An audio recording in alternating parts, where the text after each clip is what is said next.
And welcome back, guys, to another episode of Six and Below. This week, we're taking a journey to Summer's Isle with the Wicker Man. I'm Erik. This is Darren. Welcome into Six and Below Movie Podcast. Cue the intro.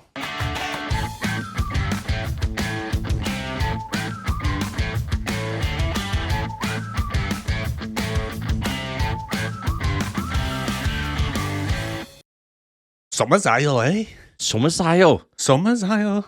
And we've got the most competent detective in the world on this case. Maybe. He puts Poirot to shame. The guy's a fucking retard, mate. He makes Job from the Lawnmower Man look intelligent before he went into VR. Yeah, he gets lost in his own thoughts very easily. Yeah, man. The guy's crackers. It's a small island. How is he getting lost constantly? No, how does he not notice a giant fucking Wicker Man? I mean, this Wicker Man, by the way, guys, is about 200 foot. Yeah. That's literally how big it is there. Like a skyscraper in the middle of a small island. If you think about it, he's inside the head. Yeah. The head is probably about 20 foot alone. Yeah. Yes. And then that's like about 70 foot off the ground. And to top it off as 100 well, foot. the guy flew in on a plane. Exactly.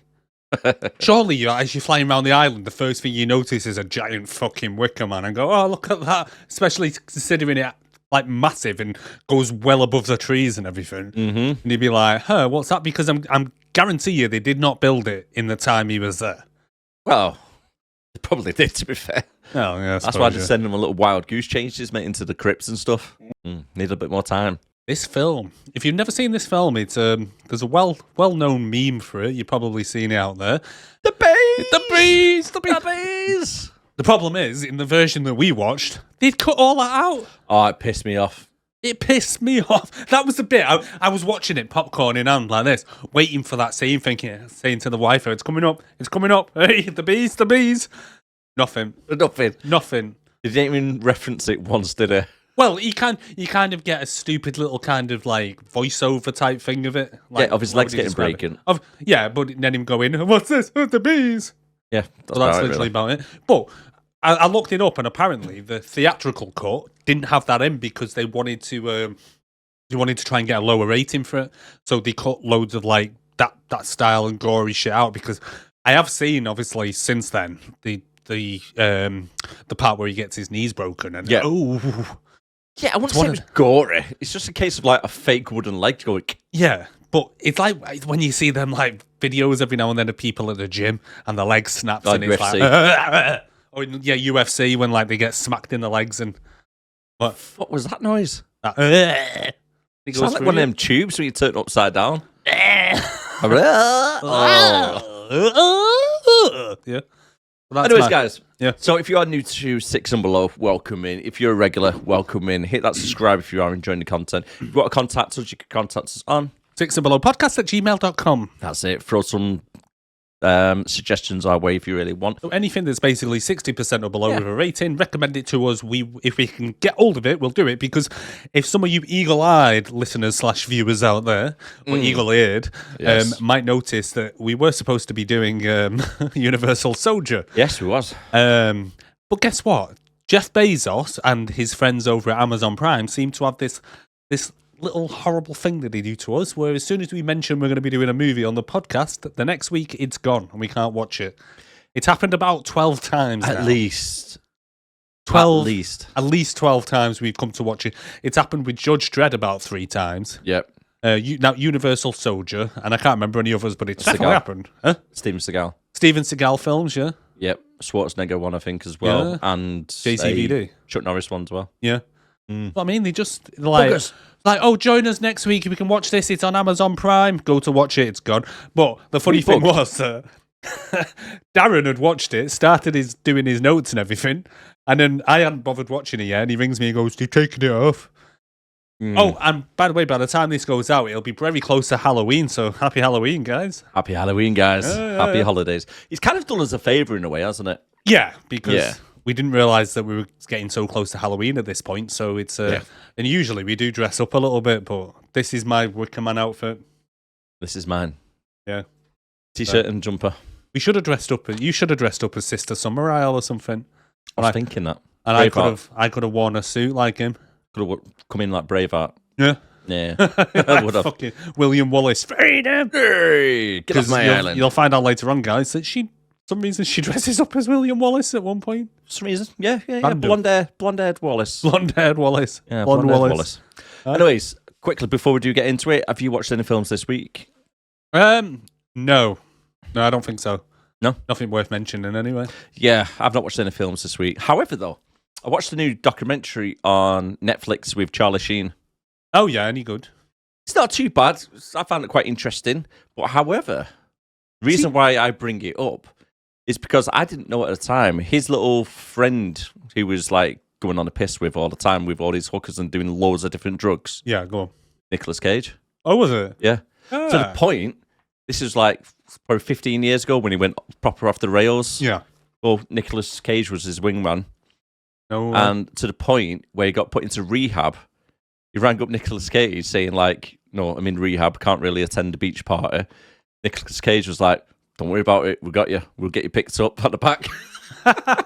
So broke him out of fucking rehab. And here's one for you, which I didn't know, which is quite interesting. They went away somewhere. Yeah. On like from one state to another state, flying, and they were shit-faced. Nicolas Cage jumps up on the announcer, pretending to be the pilot, and saying that he's too sick to fly the plane. And all the passengers started to freak out. They landed on the strip. Police came in, to arrest them. Yeah. And then they're gone, oh, I'm a fan of yours. Just don't do it again. Let them off of it. Jesus. Charlie Sheen was saying he had a kilo of coke on him, strapped to the top of his leg. Jesus Christ. He was like, if it was anybody else, would have got searched. Yeah. Would have got done for drug smuggling as well. Oh my God. Crazy. Where were they flying into? Don't know. Hey, that's crazy. Is Charlie Sheen trying to make a bit of a comeback at the moment? Because I seen that documentary, and I seen obviously he was also on Joe Rogan as well. I think it's to promote the documentary in the book. Oh, is it? Yeah. It's basically about his life and stuff like that. Well, he must have an interesting life because he's a Nepo baby as well as Cage, isn't he? Yeah. Like his dad's Martin Sheen, his brother's Emilio Estevez. I forgot about that. Yeah. Emilio! I forgot they were brothers. Yeah. Because he's actually Carlos Sheen, isn't he? Well, not Sheen, but Carlos Estevez. Estevez, yeah. Yeah. And then you've got Emilio, and then his dad goes by Martin Sheen, but his name's not actually Martin. It's something Estevez. I can't remember what it is. Yeah. Who's Nicolas Cage's parents? He's a Coppola, so Francis Ford Coppola. He's related to him. I'm not sure if it's his uncle or something like that. I think we said something about this when we done. Yeah, in Ghost Rider. Yeah, Ghost Rider. But the Coppola family, who were big in Hollywood and stuff, he's one of them. So he's actually Nicholas Coppola. But for some reason he goes by Cage. But I think that's because he's a fan of a comic book or something. Cage, is it? Not sure. I don't know. But anyway, yeah. But no, I didn't know they were mates. I'd never had them down as mates. Yeah, Sean Penn as well. Grew up with Charlie. I'm going to get the click quiz on the go. Yeah, no worries. If you know what this is, starring Nicolas Cage right here, let us know down below in the comments or contact us on email. Grant me courage, O Lord. Grant me courage, O Lord. For I am thy servant. For I am thy servant. And gird me with strength unto battle. And gird me with strength unto battle. That I may crush thine enemies. That I may crush thine enemies. As dust before the wind. As dust before the wind. What is that film? That's Starring the question. Cage. Before we get into this, just let us know the plot of this film, Eric. Yeah, so basically, dude goes to an island full of crazy bitches. I didn't write anything down. I forgot I was supposed to be doing the plots. Do you have a look on IMDb whilst I go through the vitals? It's fine. So basically, the story is some guy, Nicolas Cage, got a bird pregnant, doesn't know this. She fucks off, doesn't see her for like 20 years. Suddenly rings him up, I've got a kid. Not rings him up, sends him a letter. I'm explaining this really badly. Writes him a letter saying, my kid's gone missing, but I live on this island full of crazy people. Do you fancy coming and give us a hand? I know you're a cop and that. You're not a detective. You seem to be working for the Chips, like the film we did, where it's like motorcycle cops in California. Anyway, he flies out there thinking he's Johnny Big Balls in his suit. Trying to play detective, is the worst fucking detective ever. Goes there, it's basically an island run by women. Men are subservient, like castrated fellas. And they give him the run around for a couple of days while they set up his eventual murder. Yeah. Tune in next week, guys. Yeah, catch you later. Okay, so that's basically the plot badly explained. Badly explained. Yeah, when you went through everything, you covered everything. Yeah. So I'll let you off then. Vitals. Released in 1973. You watched the original, didn't you? I did. Dickhead. 2006, this one. Runtime, 1 hour and 40 minutes. IMDb rating, 3.8. Metacritic, 36. Amazon star rating, 4. Yeah, I noticed that, mate. Critics on Rotten Tomatoes was 15%. Audience, 17%. The original, believe it or not, was 91 and 82. Yeah, the original, that had a 7.5 on IMDb, that. What have they done differently to this? Fucked it up. Obviously. I've never seen the original, but anything's got to be better than this. But they're good ratings, them. Oh, yeah. 91 and 82. See, and then this comes along, 15 and 17. The thing is, I don't really trust ratings for, like, films like from the 70s and 80s too much, because a lot of them have a nostalgic value. And obviously, IMDb and Rotten Tomatoes and stuff were not around at that point. So it's kind of like the people that are leaving the reviews on them films are the people who think, oh, I love that film growing up. Possibly. You know what I mean? Yeah, I get you. Budget. 40 million. 40 million. 40 million to run around a frigging island. I know. How much do you reckon that Wicker Man cost? Quite a bit, mate. A lot of wood. Well, obviously, they didn't build it from the trees on an island, did they? They had to import all the logs. Probably, yeah. Box office gross, though, 38 million. So it lost quite a bit of money, really. Quite a lot, mate, when you think about, obviously, box office take a cut, don't they? I think this is one of them films where you got a bit of a cult following after it came out on like DVD because of how shit it was. Got a cult following because it was a cult. Yeah, because it was, yeah. 2006 top films: Pirates of the Caribbean, Dead Man's Chest, 1 billion. Big difference compared to this in money wise. Number 2, do you want to try and guess it? 2006. Give us a clue. A guy runs around following clues. A guy runs around following clues. Yeah. Wicker Man. It could be, could it? Yeah. It's in Paris, Venice. Oh, Da Vinci Code. Yeah. Number 3 is Ice Age. Right. The first one. Yep. Oh, I thought that was earlier than No, 2006. Ice Age 3. Oh, right. No, first one. The first one? Yeah. Well, that came out way before 2006. I think so. Okay, this movie was ranked 124 out of top 200. But it was higher grossing than the following films. Oh, yeah, go on. Basic Instinct 2. Right. Really? Oh, 2. Right. Stormbreaker. Right. And Ultraviolet. Ultraviolet. That one rings a bell for some reason. Mila Djokovic. Oh, right. Yeah. Was it directed by her husband? I think it might have been, Yeah, probably. Yeah, that's how she gets a little sweetness, doesn't like it? Resident Evil and Monster Hunter and all Exactly. them. Yeah. Exactly. All right, Eric, let us know who it's directed, who it stars, and written by. Play me, brother. It was directed by a chap called Neil LaBrute. LaBrute. So films he's known for.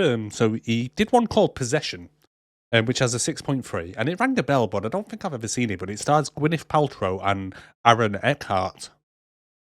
Don't think so. Yeah. Death at a Funeral, 5.7. I've heard of that one, not seen it.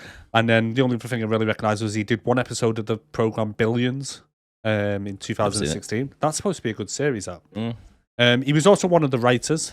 All right. So other things he wrote The Shape of Things, which it was in 2023, which has an 8.7. So he is capable of quite good work by the sounds of it.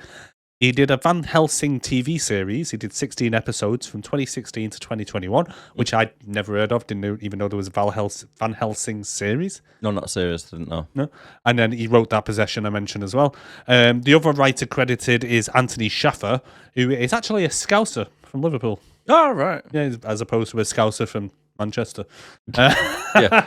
He's a Scouser anyway. But he got a credit because he wrote the original Wicker Man film. Right. In 1973, which, as we mentioned, has a 7.5 so on IMDb. he actually done a good job of writing them, and he's just butchered it. Basically, I think he got a writing credit just by kind of story by or based on type thing. Yeah. But he's known for, he did Murder on the Orient Express in 1974, Death on an Isle in 1978, as well as a few good films. Few other films. Starring wise, so we've got the the great Nicolas Cage as Edward Mellis. We got Ellen Burstyn as, I think that's how you say her name. Fuck knows. Sister Summers Isle. Lee Zobinski as Sister Honey, which you might know her from Deep Impact when she was deep impacted by Elijah Wood. Yep. You made that joke before. I stole that from you. Kate Beenan as Sister Willow. She had a hole on fire. Yeah. She had what? A hole on fire. Oh, yeah. She was proper right ploughed. Crater Vagstical, I know. Nice baps, though. Yeah.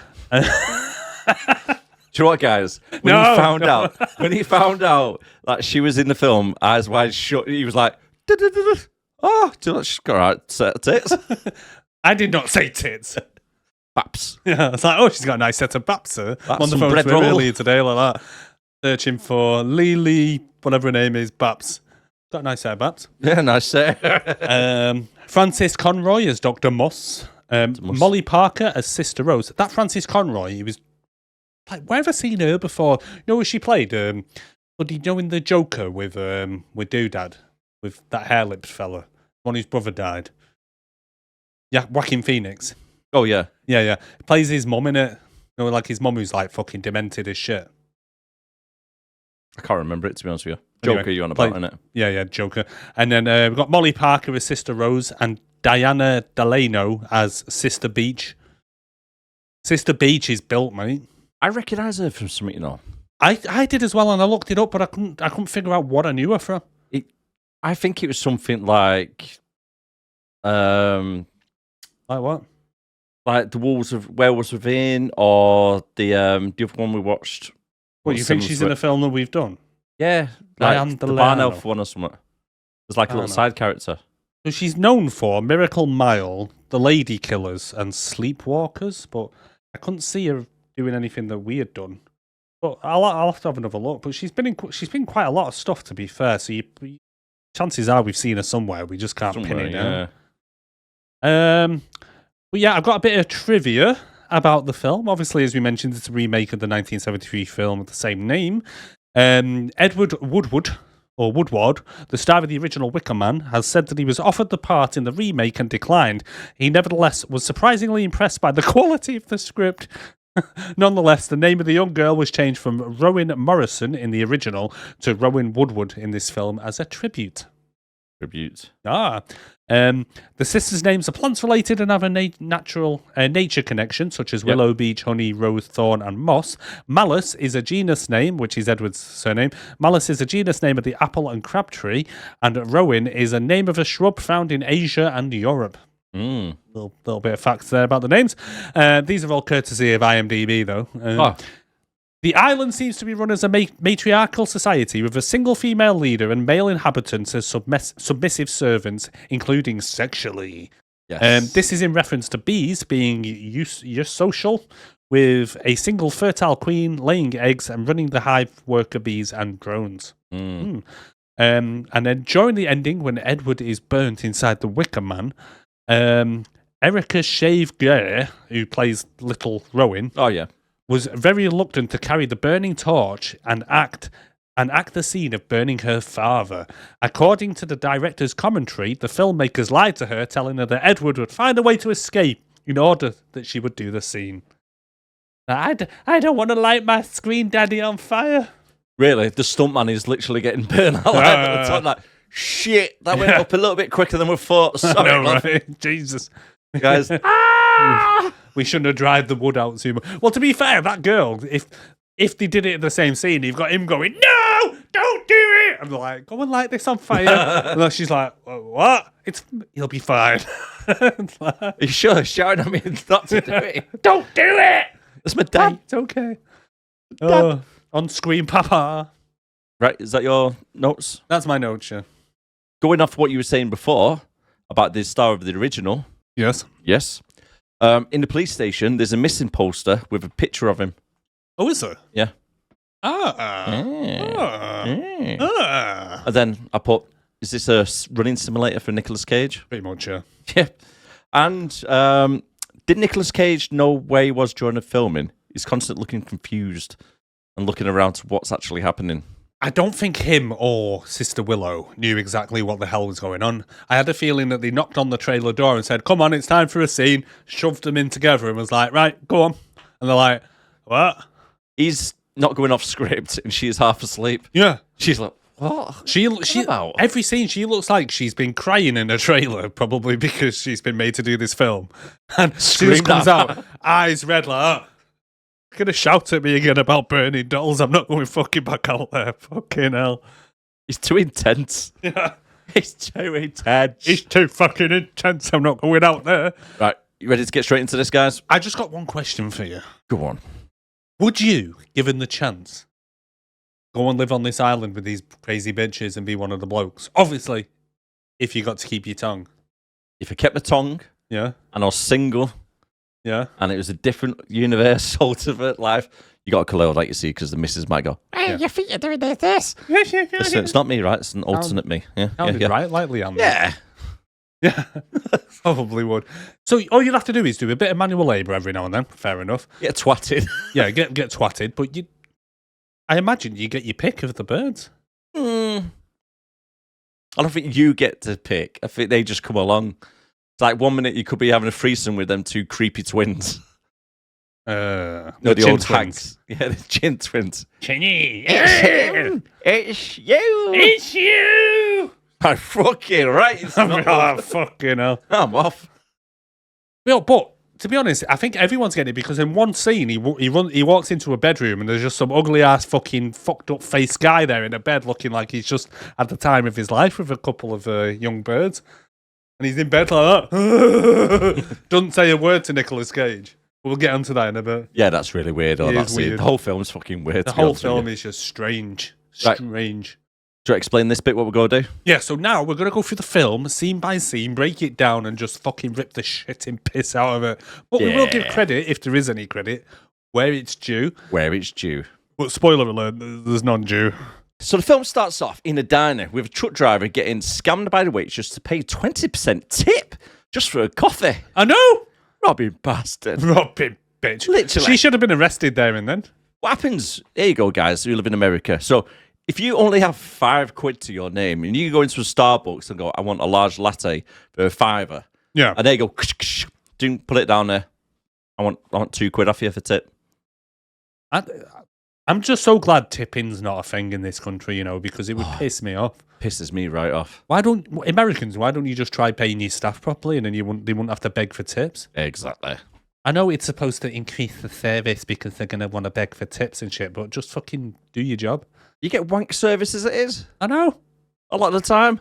And I've never been to America, but I've heard as well that like they don't put sales tax on shit as well, so you have to kind of try and figure that out depending on what fucking state you're in. Yeah. Well, it's just like going to Costco every fucking day. Yes, so basically everything's just net, and like you have to, depending on what state you're in, you have to work out the fucking tax That's stupid. as well as leave tips. And it's like if I go into a shop and I see the price is fucking £4 or whatever it is for a coffee, that's how much I'm paying, no more, no less. If I get a receipt and I find out that they put a fucking service charge on it, they're taking that bitch off. Damn right. You did that when we were at the Trafford Centre once, didn't you? I did, yeah, but do you know why? Why? Because the food was not cooked. It was me. I they was me- sick. they I was give me sick the next day after that food. Wooden forks. Yeah. Right, I've gone into this place, no word of a lie, guys, right?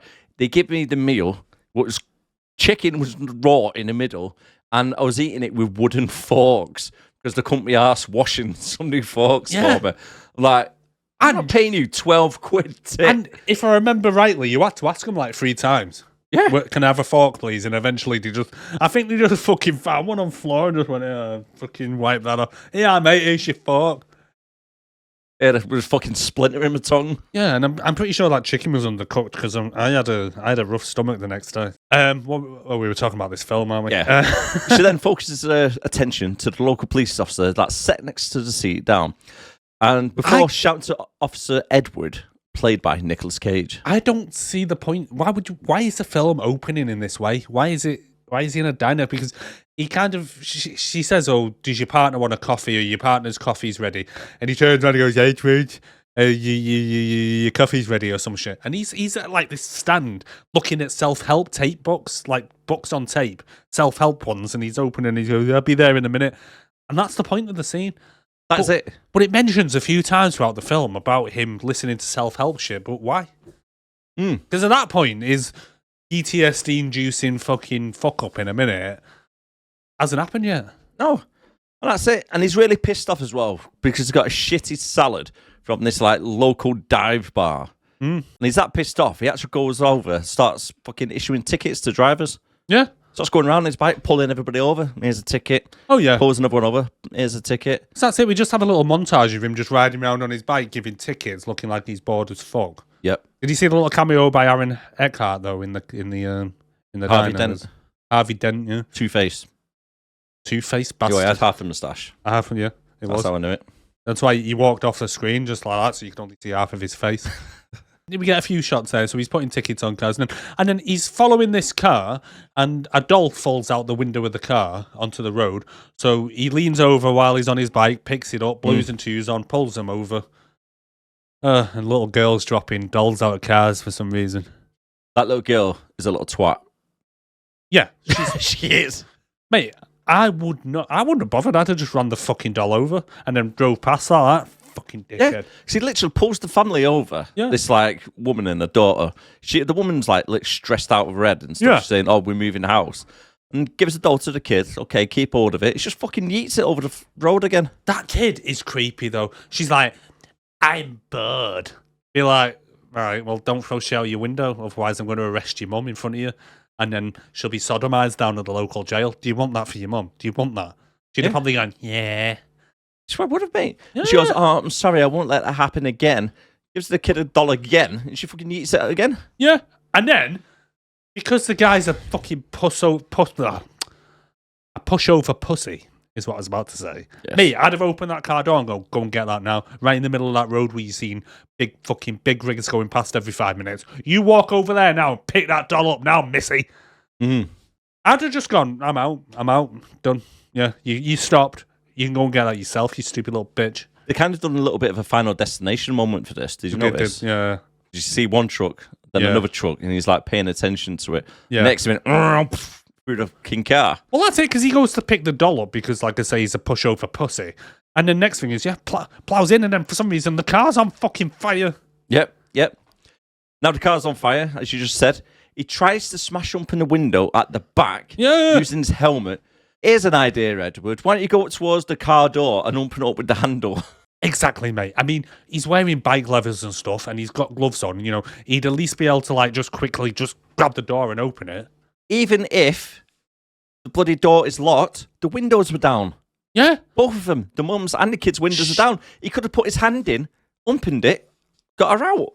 Mate, I'd have just gone, I'm out. Oof. Yeah. Get the marshmallows. Yeah. So like, hey, who's got the last half an hour, you cunt? Well, the thing is, right, so he go, like you say, he goes to the back and he's trying to smash the window open, and he goes, oh, I'll take my fucking helmet off, takes his helmet off, starts smashing the window. All the mean, like, smashes a bit of glass, starts breaking it open, putting his hand through, come on, and the kid's just staring at him like, what are you doing? Yeah. Like, all I was thinking was, oh my God, is this kid a demon? She looked a little bit creepy, didn't she? She's looking at him like, the fuck? She looked as if he was some kind of monster or paedophile trying to get her. Not, it could have been. The car's on fucking fire around could her, have been. and she's just looking at him like, what are you doing? I mean, to be fair, from a kid's point of view, you got Nicolas Cage with his big cheesy fucking horse teeth screaming at you, smashing a window with a helmet instead of opening the door next to you. Yeah, that's probably... This guy's not right in the head. I'm not going with it. That's probably what she's thinking. She's probably watching him thinking, the door's open. Or the window's open. In fact, she might have even been, because of the seat, she might have even been pointing like that, like the window. Oh! And like as he gets blown up and knocks himself out on the road, she probably just went, open the door, got her mum out and went, come on, mum, let's just stay away from that guy. He's a bit fucking weird, and walked off. And that's why they found no bodies. Could have been, mate. It probably was. She probably just been like, what the fuck is he and they're doing? thinking to themselves like, is this the guy at fucking Willow Selected? I know. Because like I do want to talk about that now. To be honest, no, save it. No, save it. Like, save it. Remind me of it, because there's a lot about this scene that I've got questions about. Okay. Yeah. When it's revealed later. When it's revealed. Yeah. Anyway, sometime later, we don't know because he doesn't tell us, but Yeah. he's at home popping pills. And this guy has no other clothes other than a standard fucking a police grey fucking jumper with police on it. And it's like, dude, do you just go to the police station to get your clothes? You either wear a uniform or one of their fucking grey tops. Yeah, with a hat probably. Yeah, probably, We didn't see it though, but he's got a hat. Probably a baseball cap with police on it. Yeah. Everything's just police branded.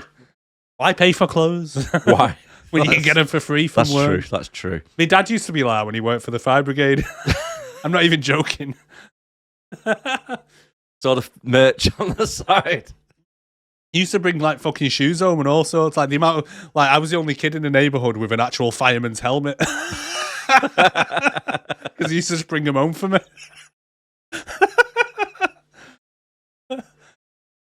No comment. No comment. Yeah. Right, this bit is a real weird interaction now between one of the police officers who works at the station came to drop a letter off. Yes. And when he's talking to him, it's just really weird the way they're both like not getting on. Oh, it's Because like he's like zoned out doing his Nicolas Cage thing. She's trying to like act, and it's just really awkward. I don't know what drugs he's on. Whether it's just because he's high as fuck, because he's popping pills as she knocks on the window. And then she comes in and he's like, I don't know, it's like that awkwardness, like, I don't know, like they recently shared a kiss at a fucking Christmas party or something and they've not seen each other since. That's the kind of impression he was given. Yeah. Do you know what I mean? Like, he was just awkward as fuck. It was really odd. Because he's like, do you want to come in? And she's like, yeah. I'm just checking that she's armed. She's like, yeah, I'll come in. The mad thing is, right? Yeah. So she this is where we find out that there were no bodies found in the car. Yeah. So the kid and the daughter, they don't know where she was. The car wasn't even registered to the woman. The car was unregistered and all stuff like that. But he's getting an accommodation for it. Accommodation for what? For what? He's not. As far as they're concerned, he's just gone over to an empty parked up car, lit it on fire, and then fell asleep next to it. Yeah, pretty Because he's just going to have been found by the side of the road with the car on fire. Yep. And it's like, oh, there was a family in there. There was a woman and a daughter. Where are they then? Yeah, where are they? Don't know. Well, she comes to the house anyway to drop off some fan mail letters. Yes. And the letter we fan see is literally written by a fucking quill and ink. Oh my god, yeah. Who writes like that? The handwriting on it, I know. It's like 1700s fucking Charles Dickens with letters. Yeah. That's a red flag straight away. Yeah. If someone wrote me a letter like that, I'd be like, the fuck? I can't read it. Sorry. I know. It was proper calligraphy, wasn't it? Like, and yeah. Yeah. They always do that in films, though. It's like a bit of a cliche in films when they send a written letter. It's always in perfect fucking calligraphy. Like, they've got a professional handwriting artist to do it for them. It's all perfectly lined as well. Where if it was me, it'd be fucking scruffy as fuck with capitals where they shouldn't be, full stops where they shouldn't be. And the line's not straight. Yeah, like, the line, like, sinks. going down the line. Be like, you're not Edward spelt wrong. Whatever his name is. In the letter, it states that the daughter has been missing for 2 weeks, and it's from his ex-missus, Willow. Yeah. So he's basically, imagine getting a letter like 20, how long's it been? Like 5 years or something? 7 years. A letter from your ex-missus saying, you're all right, Edward. I know you're not seeing me for a bit and I ran off, but guess what? I had a baby. That baby's gone missing. She's a little girl now. And she's gone missing. Oh, and by the way, I live on a fucking commune in the middle of nowhere on an island. Yep. And we basically in like an Amish community. Fancy coming over and helping me find my daughter? 'Cause I can't fucking find her. And he's like, what? But these people are like Amish, as we say. Yeah, I don't think they so much reject technology because, like, the main woman, she lives in a quite nice house and she's got like electricity and stuff in there because there's lights and shit. there's electric. So he's not full Amish, but they don't strike me as the type of people to have a website. No, but for some reason, whilst the woman is doing this voiceover, Ed goes online to the Food Health Metropolis Organic Food Suppliers webpage. Yeah. That's a bit of a mouthful. And then he compares the stamped envelope to this like symbol, which is on the Summer Isle postal mark. But then it actually says there was no postage stamp on it. Yeah, that's a good shout, yeah. You've literally just shown us the postal stamp from this place. Yeah. But then he goes, oh, there's no stamp from it. Yeah. And what's the point in this? Because I'm sure if she's asking for help, she'll have the frigging address of where it is. You'd think that, but to be fair, if I got a letter from an ex like this, I probably would go onto Google and be like, well, Somers Isle, where the fuck is Somers Isle? Just quickly look it up. But I probably won't go onto a farmer's market's website and go, yeah, it's they sell honey. It's random. Yeah. Completely random. Random as fuck. And just as the voiceover comes to an end, she phones up Ed to make sure he was listening. What is that call about? I don't know, but it was like, oh, I hope to see you soon, Ed. Bye. Much love, Willow. Ring, ring, ring. Fucking hell, that's a bit coincidental, wasn't it? Yeah. Not the first time he gets like a random call and hang up in it. There's a lot of shit that's unanswered in there. True. So next thing is we're at the police station, right? And I really do wish that he had listened to his mate here because his mate talks sense. Yes. So he goes in and this is where he says, do you remember this letter coming in? And his mate goes, no, I've never seen it before. And I was thinking, well, maybe ask the woman who dropped it off, who works at the police station. But then he looks at the letter and he goes, oh, well, obviously, she was getting close with some other guy after she got with you, so maybe she should go and ask the father of the child to come and search for their fucking child rather than asking you. And he goes, well, I think it's because I'm a police officer. No, mate, you're basically a meter maid. You are. You go You're around not a detective. on your bike. Yeah. Like you say, you're not a homicide detective. No. You're not anything to do with like missing kids. No. You're not the DEA or anything, or the FBI or the CIA. No, you're a highway patrol. Yeah, and you don't even have any jurisdiction where this island is in fucking Washington, which we'll get to in a bit. But yeah, and then all of a sudden the woman cop comes in and interrupts them. But the dude, his partner's saying, dude, don't go. Why are you going? Why are you jumping through hoops? It's like, oh, I didn't even know you had a pass. And he's like, oh yeah, we were engaged one time. Did she know you were engaged? Because all I'm thinking is this guy's that sad that he probably just had one night with her and made up a story in his fucking head. Probably. And it's like this one night was enough to fucking get her pregnant, but obviously he doesn't know. Yeah. Spoiler alert. Spoilers. Yeah. But then he goes, oh, it's a farming commune on Somers Isle with no phone service, so I can't ring her because he's like, just ring the bitch. I'd write a note back. I'd write a letter back saying, who's the dad? Question mark. Proof. Yeah. Who's the dad with dad fucking underlined? It's getting Jeremy Kyle. DNA. Yeah. Maybe contact him, Willow. Yes, Willow. And then fucking send it back. I mean, he looked up where the place is. He could just write a letter back. Yeah. Just be like, sorry to hear about your daughter, but I've not seen you in 7 years. I don't give a fuck. Yes, pretty much. P.S. If you're ever in fucking California, look me up because I miss them blowjob lips. Yeah, they're nice. Oh, yeah. Now, we see Ed sailing over now. And for some reason, he's sitting there on his little picnic bench on the boat. Yeah. And he just watches some little kid get run over by a truck. He's on a frigging boat. And this truck just comes out of nowhere. So he keeps having hallucinations from it. He keeps having these dreams throughout the film. It's like a recurring theme. It's like a weird fetish. Yeah. He's like got one in the memory bank. He's thinking, oh, I'll have that later. Yes, because like this little girl's just on the edge of the boat, just looking out into the sea, just like enjoying her day. And then he's just like imagining her just getting fucking ploughed down by a fucking. I couldn't help but laugh at them parts. I must be honest. So because it was out of nowhere. You're like, It's just where the out fuck's of that come nowhere, from? What the fuck? It's like I said to Leanna's like, they're on a boat, aren't they?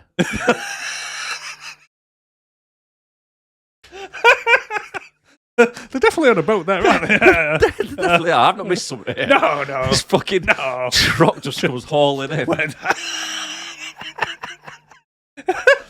it's okay. It's not the same girl as before. Oh, no, it's fine. I love how he's got his best suit on, though. He's like, which one of these suits makes me look more like a detective? Classic, like, was it like a brown colour on it? Yeah. It's like what he's wearing behind you, though, isn't it? Yeah, just behind me. But, I've got him on my chair.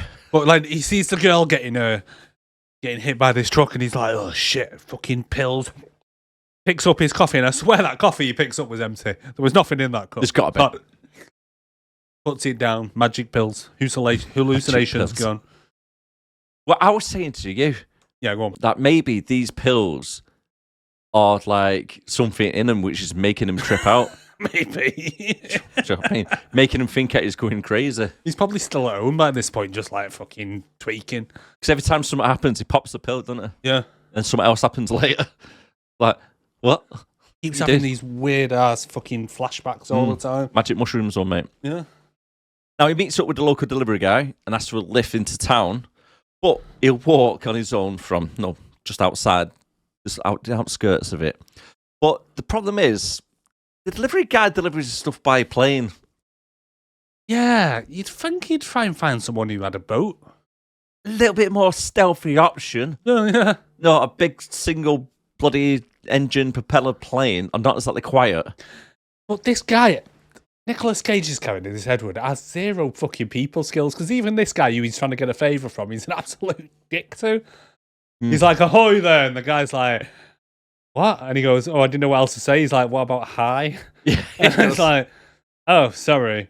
And then he's like, will you take me to that Somers Isle? He goes, no, it's private property. And he goes, oh, well, surely you can just take me there. And he's like, it's not worth my contract to fucking, to take you there because you're not welcome. And he's like, well, at this point, you'd have thought, well, I've got this letter from someone from there. Look at the stamp on the envelope. Someone's invited me. Instead, he goes, I'll give you $150. Take me. And the guy goes, all right then. Like he's going to risk his contract for $100, $150, whatever it is. Yep, exactly. I don't think that'll be working, will it? No. And I'm surprised the guy took him because, like I said, he was just being like an absolute arse to him. Yep. I wouldn't. He's like one of these. Like he reminds me of one of these people that you meet in sometimes in life, where you give them the slightest little bit of power, like making them a fucking highway patrol police officer, and it goes straight to the fucking head. Yeah, we all know one of them. Yes. Yeah. It's like give him a little bit of power, and he's just like he just thinks he's God. Fuck off. Exactly, mate.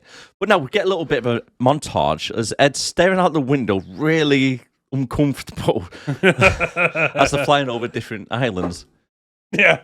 He's literally shoulder to shoulder with this pilot. He looks the most awkward flight ever. And he's just staring out like a bloody window licker going, what's that in the distance? Is that a Wicker Man? Yep. And just like they agreed, he was dropped off just on the outskirts of town. Except when we see Ed walking up the hill, we can clearly see people in the background and the fucking plane moving around. Yeah. So it's like, again, your stealth option is not really that stealthy, mate. You're not really done too well. He drops him off, doesn't he, off on the beach, and then he walks through woods and everything like that. By the time he gets to like where the civilization is, the plane's there. I'd have been like, fuck's sake. You could have just dropped me off anyway, because it's quite obvious who brought him here. Who else has got to bring him? Exactly. Who else? And then you'd think, though, like, if this Willow was inviting him to the island, she at least would have arranged some kind of fucking transport for him to get there. I mean, come and help me find my illegitimate fucking daughter, who's not yours, by the way, but I'm not going to pay for any of your travel, not cover any of your fucking expenses, not tell you how to get from the mainland to the fucking island, or anything like that. Just figure that out for yourself, dickhead. And somehow, he does it. Talk about a simp. I mean, she must give great head with them lips. I'm going to mention it again. Not enough for me to go to some fucking weird-ass commune in the middle of fucking Washington State to look for a fucking daughter. That's not yours. That's not yours. It's the whole thing is like really weird the way to do it. But anyway, Ed stares off into the distance and some creepy old woman sneaks up behind him. Lost your bearings? Lost your bearings, have you, son? Oh. And he goes, I'm a cop. What does that mean? She says. Yeah. Well, you don't know what a fucking cop is? I think what she meant to say was, and. Pretty much. With what jurisdiction? Yes, we don't give a shit about you, mate. The thing is, I don't get right. It's these people, it's private property. It's a private island and all shit like that. But he's still in fucking America. Yep. He's still in the state of Washington. I know he's a California cop, so yeah, he has no jurisdiction in this place. But you still need to abide by the fucking rules, dickhead.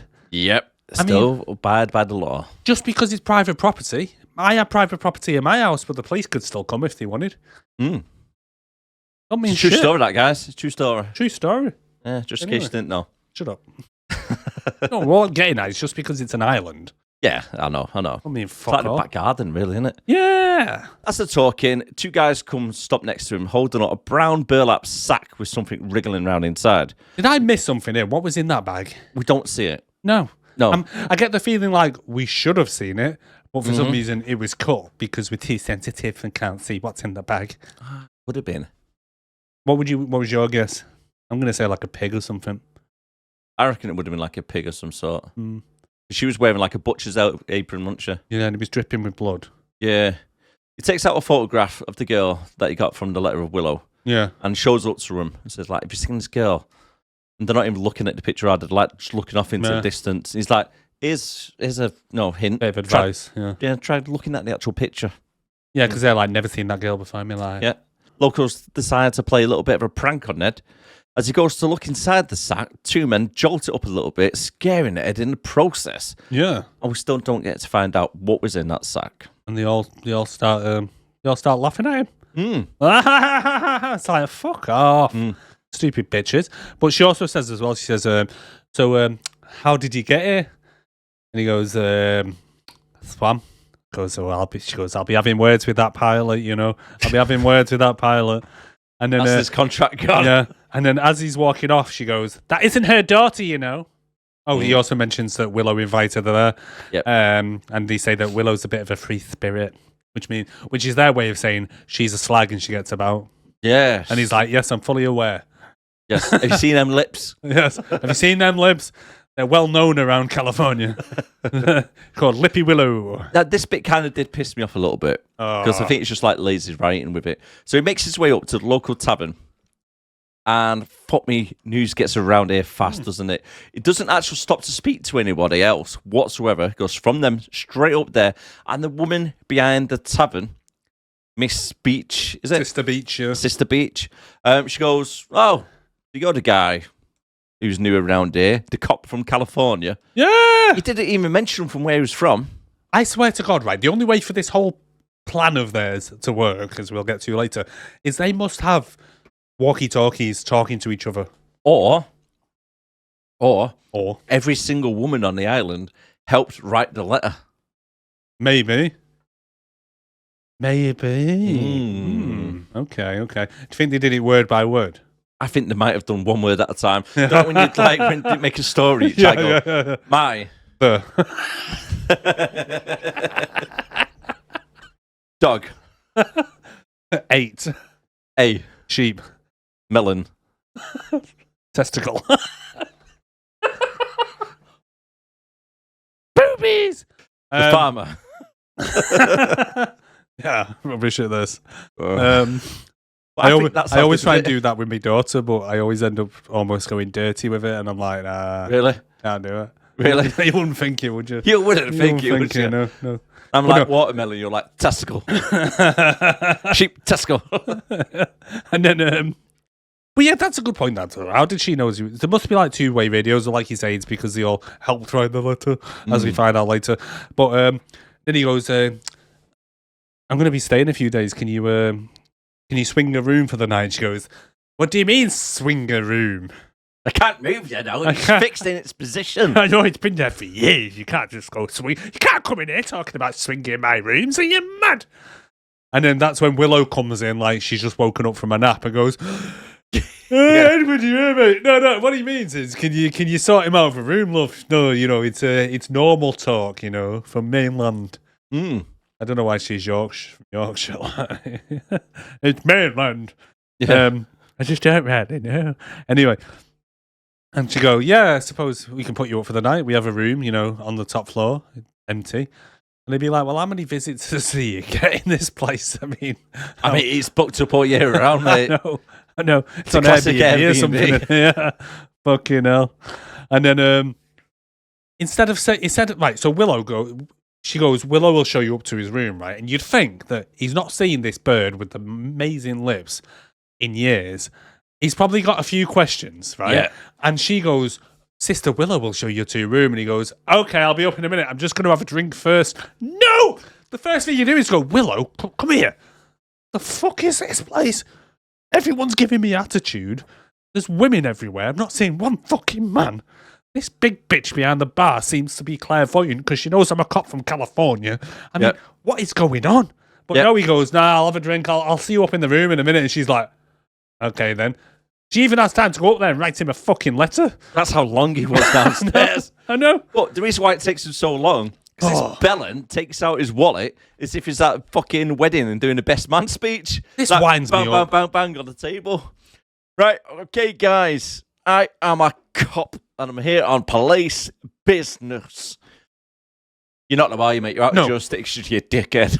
Even Sister Beach turns around and goes, well, you know, you're a cop in California. And she goes, yeah. And he goes, well, we're in Washington. And he goes, so I'll still arrest you. Well, that would be against the law. That would be an unlawful arrest, fella. Yes. So yeah, bring it on, bitch. Bring it on. And then to piss him off even more, bear in mind this little organisation, Love Bees. Oh yeah, they love a good bee. Yeah, he kills them. Yeah, a little bee lands on the bar and he smashes it down with his tankard. Just so he can let us know that he's allergic to them. And she goes, why would you go and do a thing like that? And he goes, I'm allergic to bees. He's not though, is he? No. He's clearly fucking not. He's clearly not. No. The guy's an idiot. You're not allergic to them, mate. You're scared of them. Yes, difference. There's a difference. Willow then walks past, gives him a letter. Yeah. Says, meet me in 1 hour at that place. You know, secret place at the point. Yeah. I'd be like, Willow, come back. Where's the point? I've been here 2 minutes. I just landed. Where's the point? Give me a clue. I just hope to fuck that she drew him a little map on that piece of paper. Hopefully. Because there's no Google Maps at that point. He doesn't even have cell signal, so it's not like he can go on Google Maps and go, right, which bit of these looks like a fucking point? And because it's supposed to be a secret rendezvous, it's not like he can go up to Sister Beach and go, hey, Beachy, come here. Where's the point? Where's the point? What She'd be like, what point? Be like, what do you talk for? Why do you want to go to the point? Yeah. I don't know. I hear it's the place to be this time of day. I'd be like, no, but somehow he knows where the fucking point is. But yeah. Like a little lapdog, he turns up to sort his ex's problems out. Willow explains that she still wears his ring around her neck. Well, the first thing he says to her is, by the way, I spent a lot of money on that ring. You know, it's quite traditional when her fiancé runs off, you know, to give the ring back. And she goes, well, I still wear it around my neck. I'd like it back, please. It's worth quite a bit. I didn't even ask for it back then. No, he didn't know. He's like, oh, you still wear it? Oh, you still want me there? You got a chub on at that point, didn't you? Lips. And then she goes, they're all crazy and they all think I'm crazy. They think the little girl doesn't exist. And then on the odd occasion, he does ask an actual question of people.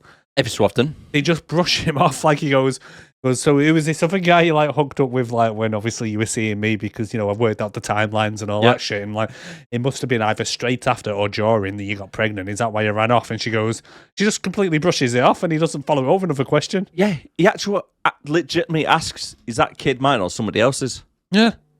And she glances right over it. It's I can't even remember what she says, but she's like, well, and he goes, oh, right, okay.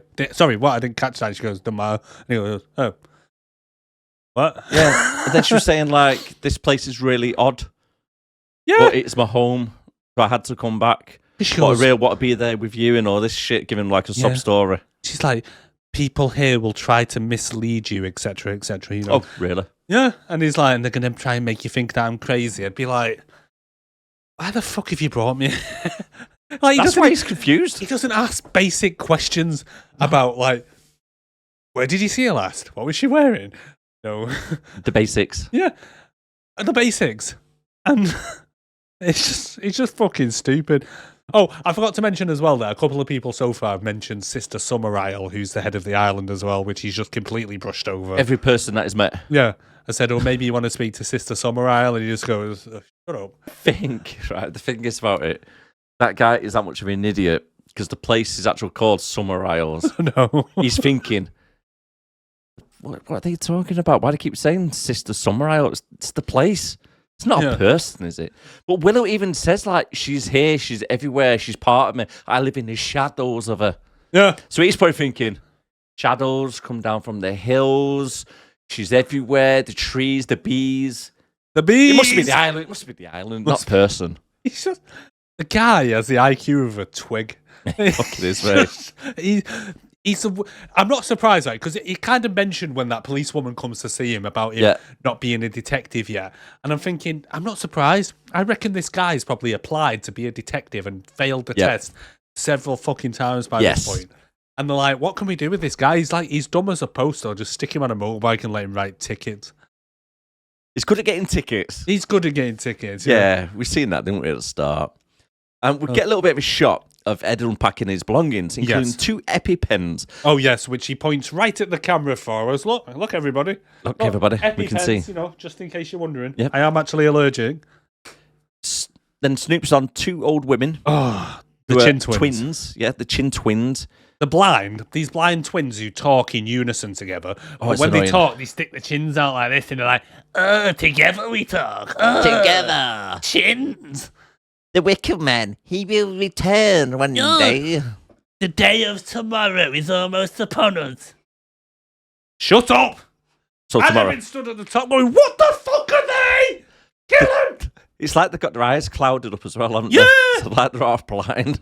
But then I swear, you've got like some kind of sense in the chin because they use that for seeing, because they just go around like looking up like, oh, the chin, everybody, the chin. You know who their son is? The guy out of fucking that film with Ja Rule that turns up at the fucking Chinian guy. Yeah. Got a fucking chin Sonny. down here. Yeah. Could be. Now, another sister pops up out of nowhere, eating an apple, and asks Ed if it was okay. So he turns around and goes, did you unpack my things? Some of my things are missing. The tapes, the cord, everything is okay. She replies, good. Walks off. No! I can't tell if she's as thick as him or she's just messing with him. I think she's fucking with him. I think she is. Because she's the only person upstairs. She pops out of nowhere, eating a fucking apple, staring at him. No. And he's like, did you unpack my things? She's like, no. I had some self-help tapes called Everything's Good. Okay. No, I don't mean everything's good. I mean the tapes look. Oh, whatever. She's gone. Jesus Christ. That's literally how it happened, by the way, guys. We're not exaggerating this shit. Well, I hate that in films, you know, when they're like, oh, how can we make this person look slightly more like an arsehole? Have them eat an apple. Yeah, she's carrying a big thing. Oh. Where'd she get the apples from? I don't know. She's got a whole fucking bucket full. I know. Is it an orchard in this room or something? Maybe the room he's in is usually the apple storage room. Yeah. Probably, yeah, could be. Later that night, he dreams of a kid getting hit by another truck whilst on a boat.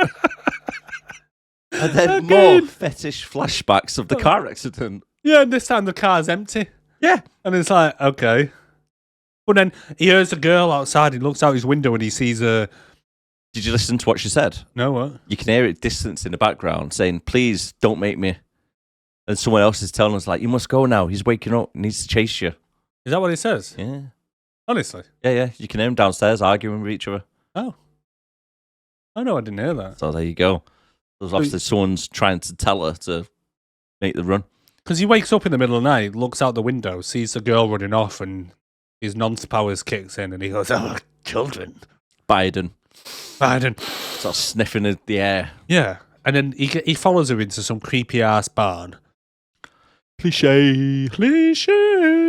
So we see a small child run past that he doesn't see, but we see for the film's sake. Yep. For the audience. Quite luckily for the women on the island, the actual force through a trapdoor that catches himself, or else he would have been impaled on a pitchfork below. I know.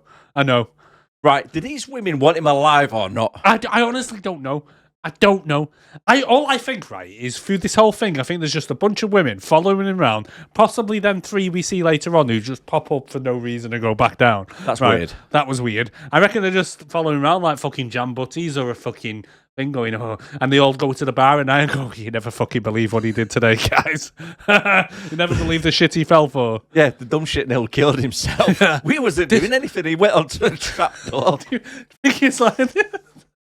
fucking sat there like shitty. Oh, no, don't help him. He's fine. But he's going to end up killing himself. No, just let's see how this plays out. And then at the end of it, like, fucking hell. How has this guy survived the trip here? It's It's like watching Animal Kingdom, and the film crew just watch it. No, we can't intervene. He's got to do it on his own, right? He's got to survive. He's got to make his way out. He's got to make himself think it's a dangerous island. It's literally nothing dangerous in this island whatsoever, but yet he finds it. I know he does throughout the whole fucking thing. It's like I'd be like, but you. Like, I'm surprised at the end he doesn't say, but you've been trying to kill me the whole time. Really, it's like the thing was, mate, we weren't. We weren't. We literally we put you up for the room for the night, and you went off fucking tripping over everything in the sight. I know. There's a lot of children on this island. You don't have to chase them all. Fucking hell. To be honest, that girl probably wasn't even rowing. It was probably just a girl going home, and she's like, "Oh, who's this creepy man I've never seen before? Fucking follow me quick! I'll go into this fucking barn." Oh shit, he's still following me. Starts crying like, "Oh, don't hurt me, creepy man with a gun." Huh? How big was this barn? I know. It's fucking massive. He was on like the 4th floor at one point. It's like, freaking hell. I mean, if you looked out the window of the barn, you might have seen the Wicker Man. Yeah, true, yeah. If you just look out the side. Look out the side. But no, he's giant statue in the distance. But I wouldn't be surprised if it was just a normal girl who was just walking home and was just like, she finally gets home and goes, some creepy man I've never seen before was fucking chasing me. And I swear at one point I seen that he had a gun. And I'd be like, oh, that's the detective. Not the detective. That's the cop from California. Just try to avoid him. Yeah. It's like, he's a little bit. Yeah, he's a bit nuts. He might just start shouting at you for no reason. The next day, Ed starts taking his anger out on a bottle of store-bought honey, as he can't get it out for his coffee. Yeah, and then we get another visit from fucking Sister Honey. Fucking Vegas fuck bird comes down and goes, "Why don't?" She's like, he goes, "Why do you give us store-bought honey when you guys make honey?" And she goes, "No honey for you." And he goes, "What?" She goes, "We got no honey for you. We had bad harvest, no honey. See if we get you some sugar, though." What the fuck? Well, apparently, she tells him their crop was cursed last year. So, how would that affect the honey? I know. Did the bees just go, "Oh, do you know what? I'm not going to make any much as honey this year"? No.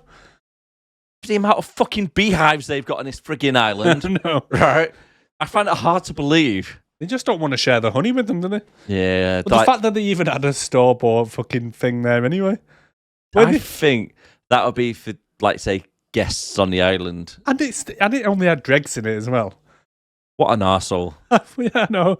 They just comes to them, aren't they? On your breakfast table, the dregs of a fucking honey butter you can't get out. You may as well just not leave it out. Just don't give it to him.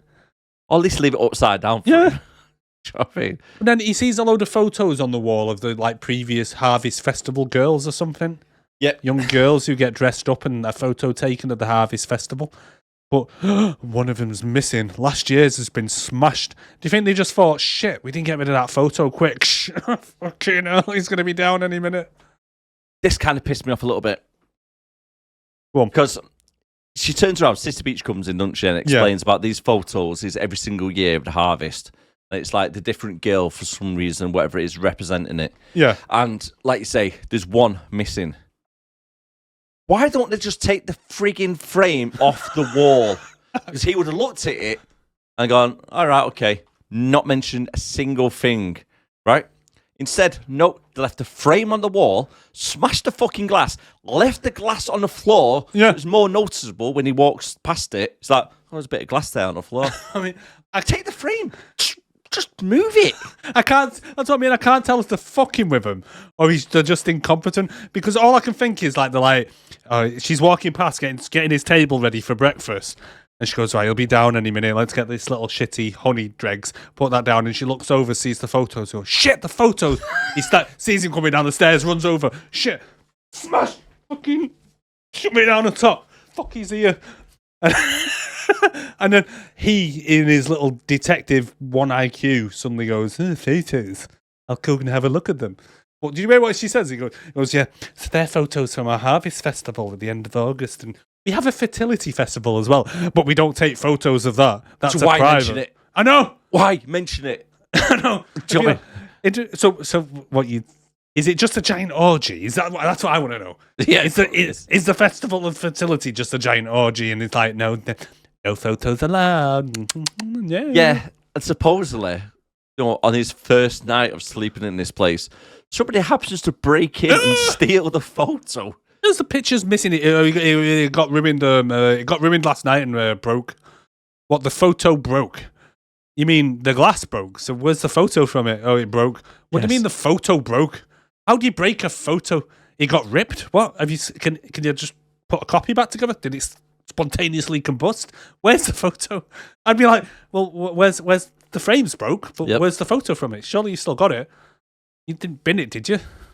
I have a feeling like the photos are in short supply in this place. So why would you bin it? Just get a new frame. Where's the photo? But no, he doesn't ask any follow-up questions. No, not whatsoever. Yeah, that's what I mean. The frame broke. Well, just give us. It's like that photo over there of yours. It's like, oh, it's missing the thing. Well, where's the photo for a minute? Just let me see it. Just move the whole frame. Would be a lot easier. I know. And save stupid questions from the idiot. And then he goes outside to see the other fucking idiot, Sister Honey, which again, I can't tell if she's fucking with him or what. Because I think she is, mate, because she looks like a crazy bitch holding that axe. She's just like, yeah. And then she's fucking chopping wood, and he goes, oh, you're all right, Sister Honey. I forgot to show you this picture of Rowan. Have you seen this kid before? And she goes, no. He asks her, doesn't he? He goes like, what's the day after tomorrow? Tomorrow? No, but the day after that. She's like, I told you already. He's like, that's what she says. He goes, can I just ask you, what's happening the day of tomorrow? And she goes, you mean the day after tomorrow? That'll be the 2nd of May. Nothing's happening on the 2nd of May. Nothing's happening then. He goes, no, the day of tomorrow. So what's happening tomorrow then? And she goes, I already told you. And he goes, what? yeah. And it's like, what? No, you told me what was happening the day after tomorrow, but what's happening tomorrow? Yeah. And she goes, I already told you. And it's like, you fucking never. I'd have stopped and gone, wait, love. Let me explain this to you, right? Pecking each other's heads, aren't they? I heard someone last night say the day of tomorrow. Does that mean anything to you, right? So I'd be like, well, so what's happening tomorrow then? What's happening on the 1st of May? But he doesn't. He just goes, okay then. And then she leans towards him and goes, when you leave, take me with you. And he doesn't say anything. He just goes, fucking just walks off. I was thinking, right, do you think she was being legit with that? No. Because she says it at the end to Franco.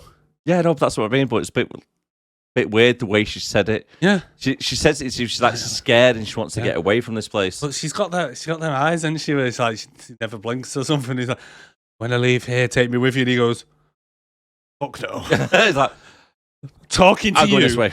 Talking to you is hard work. Even just a short flight back to the mainland. No. I'm going now. And then he goes, have you seen Sister Willow? Have you seen the other woman that works there? And she goes, at the school. Up at the school. Mm-hmm. How do you get to the school? Just at the top of the hill through woods. All right then, I'm off. What's past 5 pregnant women? Though, I'd have been like, talking to you, love, is hard work. Do you understand what I'm saying? Fucking hell. Be a detective, man. I mean, I'm not a detective, and even I could have solved this case by now. Yeah, it's the dumb lead in the blum. That's the problem, mate. It is. It's just like, I'd have just been like, you know what? I'd gone and found Willow, and I'd gone, Willow, these people are nuts, I'm off. They're all saying you're crazy. Everyone else seems fucking crazy. You crazy bitches can just, you're made for each other. Yep. I'm going to go and wait for the fucking pilot to come back. If you need me, I'll be at the docks. Exactly. Yeah, I'll be off, mate. Good luck finding your later. kid. She's probably dead. It ain't mine anyway, so fuck it. We meet 5 pregnant women on our way back up. Yeah! Bit random, really, that scene. I know, 5 pregnant women walk past and he goes, yeah, all right, ladies, and they're just like... That's that guy we've been told to stay away from. Yeah. He goes in and speaks to the teacher. And the teacher asks the kids a question about men. And Ed starts laughing to himself like a crazy guy at the door. I know. Because she goes, what does man represent in the purest form? And all the girls start going, phallic symbol, phallic symbol. And he goes, ah! If I walked into a classroom and girls was shouting phallic symbol, I'd probably start giggling as well. You mean penis? But the teacher turns around and goes, oi, noncy balls! You're not allowed in here. Who brings a gun into a school? What you doing? They said that. No, she never know. But she probably was thinking it. Well, she ain't happy about him being there. Yeah. Is the point I'm trying to get. And he goes to the girls. He goes, "Does anybody here know Rowan Woodward?" Mm. And they all go, "No." He goes, I'm "Well, a policeman on official business around here, Yes. looking for a missing kid. I'm Johnny Big Balls, also known as Edward, whatever my name is. I'm a police officer. Can anybody tell me what a police officer does?" Yes, people. 10 Ride points bikes. for you. Rides a bike and gives tickets Rides away, a mate. bike, That's yeah. what you fucking do. I know. So It's like- he he even walks up to the blackboard where they've got work there and just fucking rubs it off. What and, is that about? And writes Rowan Woodward. What is that about? No, it's not like it's a hard name to remember. Honestly, it's like, here, kids, have a look at this photo, and then just write it on the chalkboard. That's what I mean. It's like, that's what I was saying before about when there's particular people, when you give them just a little bit of power, it goes right to the head. And I can't tell if it's just because he's got power or because they're all women, that he just thinks he can walk into a room and just be like, "I'm the man here. Everybody look at me. I'm a police officer. Everyone, you all should give me respect." They're all like, Pretty much. "Who are you? Yeah, You've got no jurisdiction here, mate. haven't. Call the FBI." But yeah, they pass the pitch around, all the girls look at it and go, "Nah, I don't know who she is, mate." And then he goes, "There's an empty desk. An empty desk." Could have been a spare. Yeah. It could have easily been a spare. And then Do you know what I mean? he goes to the teacher, "Whose is this desk?" And she goes, Yeah, she looks really awkward, doesn't she? "Yeah. But she keeps telling me that Rowan doesn't exist. Yeah. She's never existed. Nobody knows who she is or anything like that. Mate, these kids are fucking psychotic as well, because he opens the desk up and a crow comes out. Yeah. And he goes, "Who the fuck put that crow in that desk?" We wanted to see how long it could survive. What? You little psycho. Little psycho bitches. And then he goes, "Where's the attendance record? I want to see the attendance record." And then just starts rooting through the drawers. I mean, just imagine, right, at this point, people are being a bit awkward with him and shit like that because he's come onto the island. He's been told he's not welcome. Yeah. Everyone so far has told him that Sister Willow is nuts and that the girl doesn't exist, right? Yeah. But because she gives the best head in North America, you know, he's inclined to go after So it's got to give it a go. that sweet, sweet reward. Yeah, exactly. Yeah, right. So imagine, like, you're there just at the school and then some fucking guy comes in with no jurisdiction, waving the police badge, calling everyone in there a little cunt, calling them all little liars and all this shit. And you'd be like, "Dude, get out my classroom. This is a school. This is a primary school." But to be fair to him, when he actually looks inside this little book now and actually finds her name there, that's the first bit of proof that she does exist. Yeah. That Willow's not like losing her shit, basically. Well, I get that, but it's kind of like, you'd think they'd have done the due diligence and just got rid of the fucking register. Well, then again, they probably thought he wouldn't be stupid enough to just walk into a classroom and start basically trashing the place. I'm surprised he didn't smack a little girl at some point. Not yet, but he will later. Surprised he just didn't walk in like fucking Madame Web and just start fucking beating people for no reason. Oh, just imagine that Spider-Man got loose in there. Oh, no, right. He became some black ass. Pow! Right in the smacker. Do you know what probably would have got this all done a bit quicker? If he just pulled his gun out, took one of the other girls and said, "You can have this one back when I get the other one back," and just fucking walk back out the classroom and just be like, "Who are you going to fucking call? You ain't got phones, dickhead." And just fucking... I bet all the other women, like, speaking to Willow's like, "This guy's a fucking psychopath. He's thick as shit, but he's fucking nuts." Are you sure? They're probably all like that. "Are you sure he's a police officer? Are you honest to God sure?" Well, he's tried for his detective exam like 12 times and failed it, so he's not the sharpest tool in the shed. No. To be honest, it's probably why she went for him in the first place. Easy pickings. Find the dumbest police officer you can. Yeah, definitely is, mate. She definitely found him anyway. Yeah. Outside, he threatens to arrest Rose. Yeah. And she tells him that Rowan no longer exists. And she was killed in a fire. Yeah. And she was burned in a local churchyard. Yeah. How? I know. This church is just like randomly combust or something. In an accident. Is that got what I dirted thought to life. she was buried in the churchyard, not that she burnt in the churchyard. Yeah, it might be buried, mate. It's fucking auto-corrected probably. Because he goes, "So you're telling me Rowan's dead? We don't use that word here. We think life goes on, so we say she doesn't exist. So what? Someone fucking dies, and you're like, oh, they never existed. Rowan who?" But I love that though when he finds the attendance record in there and he looks up and he goes to all the little girls. He goes, "You're all a bunch of fucking liars, you little slags. Look at you, you creepy fucking twin at the front there. I'm gonna twat all of you lying bitches." And the teacher's like, "Right, get out.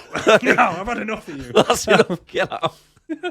But then, I don't know about you, but I would bang that Sister Rose. Yeah, she was quite nice before. Yeah, she was pretty tasty. Quite strict and stern. That's what I mean. I would be like, teach me a lesson in the bedroom, love. Yeah, so you like the whips and chains then, yeah. Well, not so much whips and chains, but Heard it here first, guys. she can chastise me any day of the week. So anyway, so apparently Rowan died in a fire. She burnt to death and she's buried in the graveyard. So yeah. Yeah. Now, he actually gets that confused. Right, after a couple of minutes, he just walks around, getting lost in the woods, looking for photos. So he was like, because he talks to her, she goes, "Yeah, she's dead," and he's like, "I can't remember what I was about to arrest you for now or anything." Yeah, he can't remember anything that's just happened inside that fucking classroom. No, he can't. And just walks off. I'm surprised, like, if let's say this whole thing was legit and they weren't like find out at the end, and he gets back to California at the end, and he's like, we've had so many complaints about you since you've been gone. Apparently you went into a fucking classroom, started ripping the place up and calling all the kids little fucking liars. And he'd be like, "What have you been doing in your fucking vacation? You're supposed to be off with PTSD, dude. You're not supposed to be going around islands of like peaceful communes causing shit, twatting women, telling everyone you're gonna fucking arrest them." But anyway, he on his way to the graveyard, he's like, he thinks, "Oh, I'll go check out this fucking graveyard." So he gets his phone out, no signal, but he stops a woman and goes, "Excuse me, love, do you know the way to church?" And all the men are there in the background, so we finally see some men and they're gathering up all wood. And she turns round and it's Sister Rose. And he goes, "Oh, a sister at least." Yeah, he goes, "Didn't I just speak to you?" She goes, "No, you didn't." He goes, "Your Sister Rose?" "No, not me." And he just goes, again, he's just like confused. All right then. Huh? All right then. What? No, you'd be like, "No, but you look like Sister Rose. You know Sister Rose, don't you? She's a school teacher. You look just like her. You're a twin." No, he doesn't. He just goes, "All right then." Just accepts it and walks off? Yeah. Well, did I just speak to you? No, you didn't. Oh. All right then. Which one would you bang? Headmistress or the other one? Mistress. Yeah, Yeah. the other one looked a bit dirty. Mm. The graveyard, he finds a freshly made grave with no headstone or anything, so he just assumes that that's Rowan's. It's gotta be. And then Willow arrives and goes, "Oh, FYI, dude, that's not Rowan's grave." Where does she keep popping up from? I think she's following him. She literally pops up out of nowhere all the time. It's like this bit, right? She pops up as if it's Texas Chainsaw out the poppy fields. I think she's... Hello. I think she's part of the Jambutti crew. I think she's just following him around with a couple of the others, just watching the show. Do you think they're all like literally sat there watching him and they just push her forward every so often? I think they are. She's like, watch this, girls. I'm just gonna go throw him off a bit more. And then she goes, 1 second, let me just spit in my eyes just to make it look like I've just been crying. Okay. But again, she looks like they've been knocked on a trailer. "It's time for your scene." What? "Yeah, it's time again. Fucking hell. Yeah, come on. Nick's waiting for you. Going out there, she was. I was like, "Oh, right, Nick, what scene we doing here?" "Right, yeah. Oh, yeah, that's not Rowan's grave, mate." That's the thing. She turns around and says, "That's not Rowan's. They put her there. It wasn't me who done it." He goes, "Who's they?" And then it just cuts to the fucking grave. Yeah. It's like, what? Did the undead just come back to life and do everything? We start playing the fucking pronoun game, don't we? Who are they? Why cut to the graveyard? I don't know. It's a weird camera shot when they're talking about they did it, they put her there, and he goes to her graves. It's like, okay, all right then. That's what happened, did it? That's nice. And then it's like, oh, and then she goes, "Oh, why don't you come and have a tour of our old church that's now ruined?" So she takes him around there. She goes, "And this is the crypt." And he goes, "Oh, there's a brand new lock on it." "Yeah, so the old one broke." It's like, and he goes, "She won't be down there. It's all flooded and shit." And she goes, I know that Rowan's alive." And she goes, she's just dead cryptic, isn't she? Like, she doesn't know fuck all. Like, she only read half the script, and she's like, looking at the script going, so bad. they blame me, and he goes, blame you for what? No, they blame me. Like, what? And then she mentions Sister Summerisle again, but he doesn't think to go and see it. Yeah. You'd think it'd be the first thing he would do, wouldn't it? Yeah, on my notes, I've put here, Ed's confusion must be contagious, because now all of a sudden she's getting confused with what she's saying. He's confused about what she's saying, and then they're both just looking at each other really confused. Like, it's like they've been given different scripts. Yeah. And it's like she says, "Oh, I'm supposed to say this," and he's supposed to say this, but then he says something different, and it's the vice versa, and they're both looking at each other like, "What?" Or she's actually reading the script, and he's just making his own stuff up to try and make it better. Yeah, probably. Like, some actors do that, don't they? Yeah, they try and ad-lib shit and fucking improvise. I wouldn't put it past Nicolas Cage to do shit like that, but then she goes, "Oh, they just don't believe me. I just really want our daughter back." And then kind of looks at him. Did you catch that? And he goes, "I'm sorry. Are you telling me it's our daughter?" Yes, that's what I said. Our daughter. And then he goes, "You telling me?" And then he walks off, doesn't he, and like looks off into this. He goes, "Telling me I've got a daughter?" And she's like, she stood behind him going, "Yes!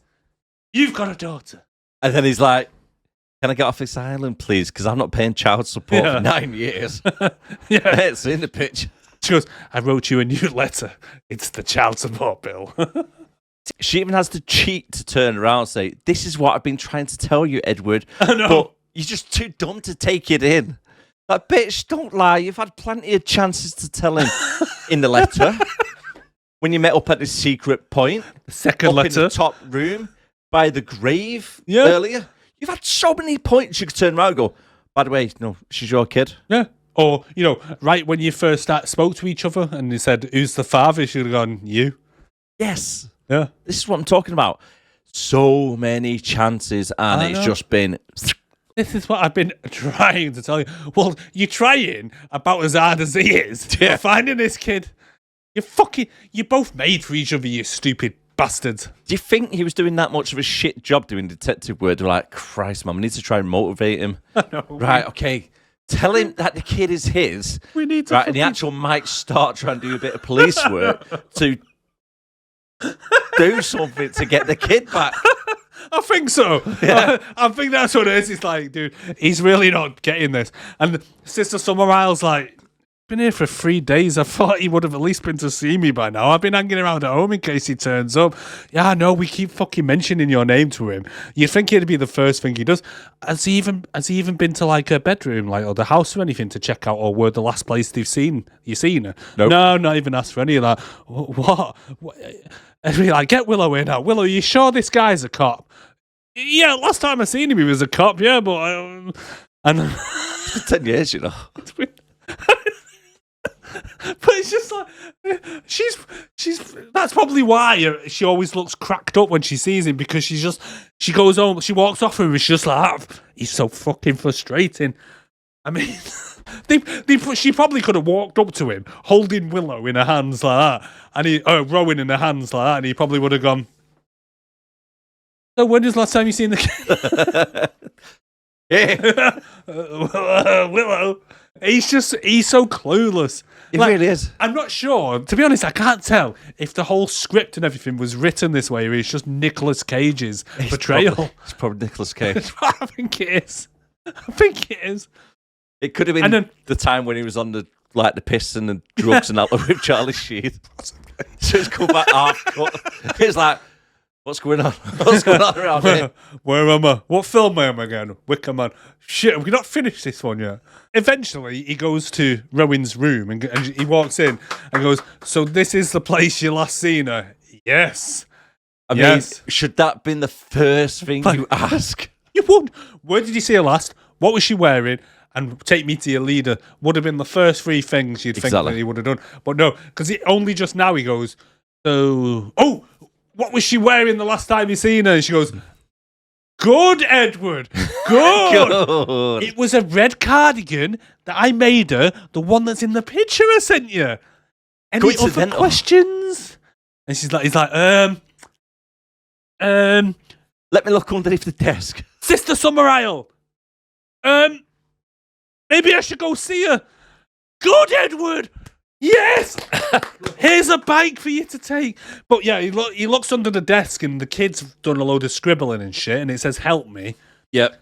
And she goes, "This is what she says." She says, "So she was in here drawing because she loves drawing.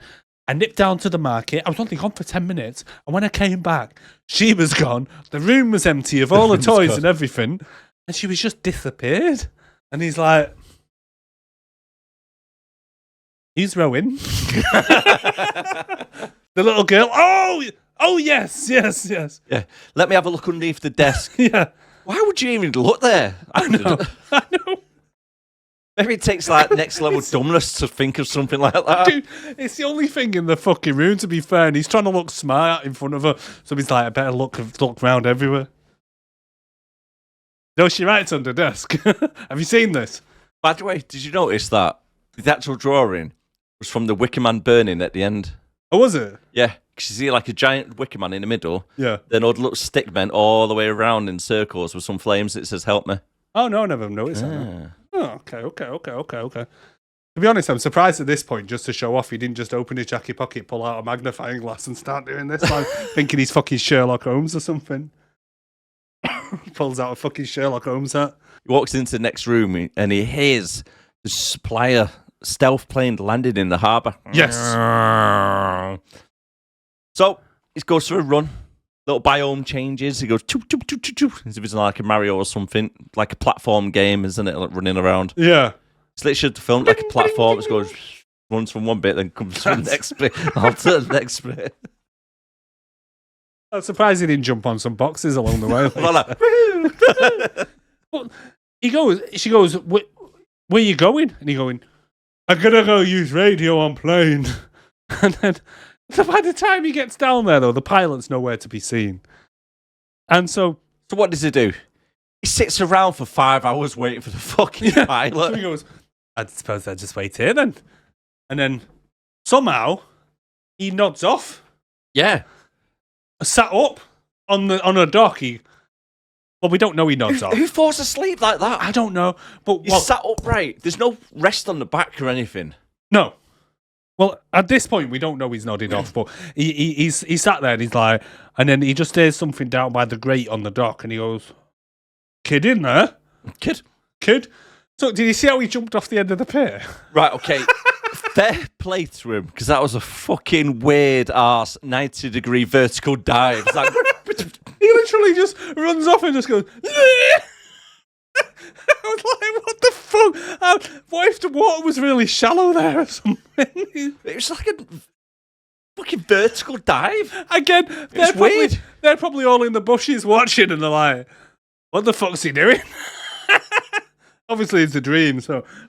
Well, we don't know that, but he goes under and then he finds Rowan's body. Yeah. And then he wakes up on the dock, and then he looks down and he's holding Rowan's body, and then he wakes up again and he's like, fuck's sake, how many...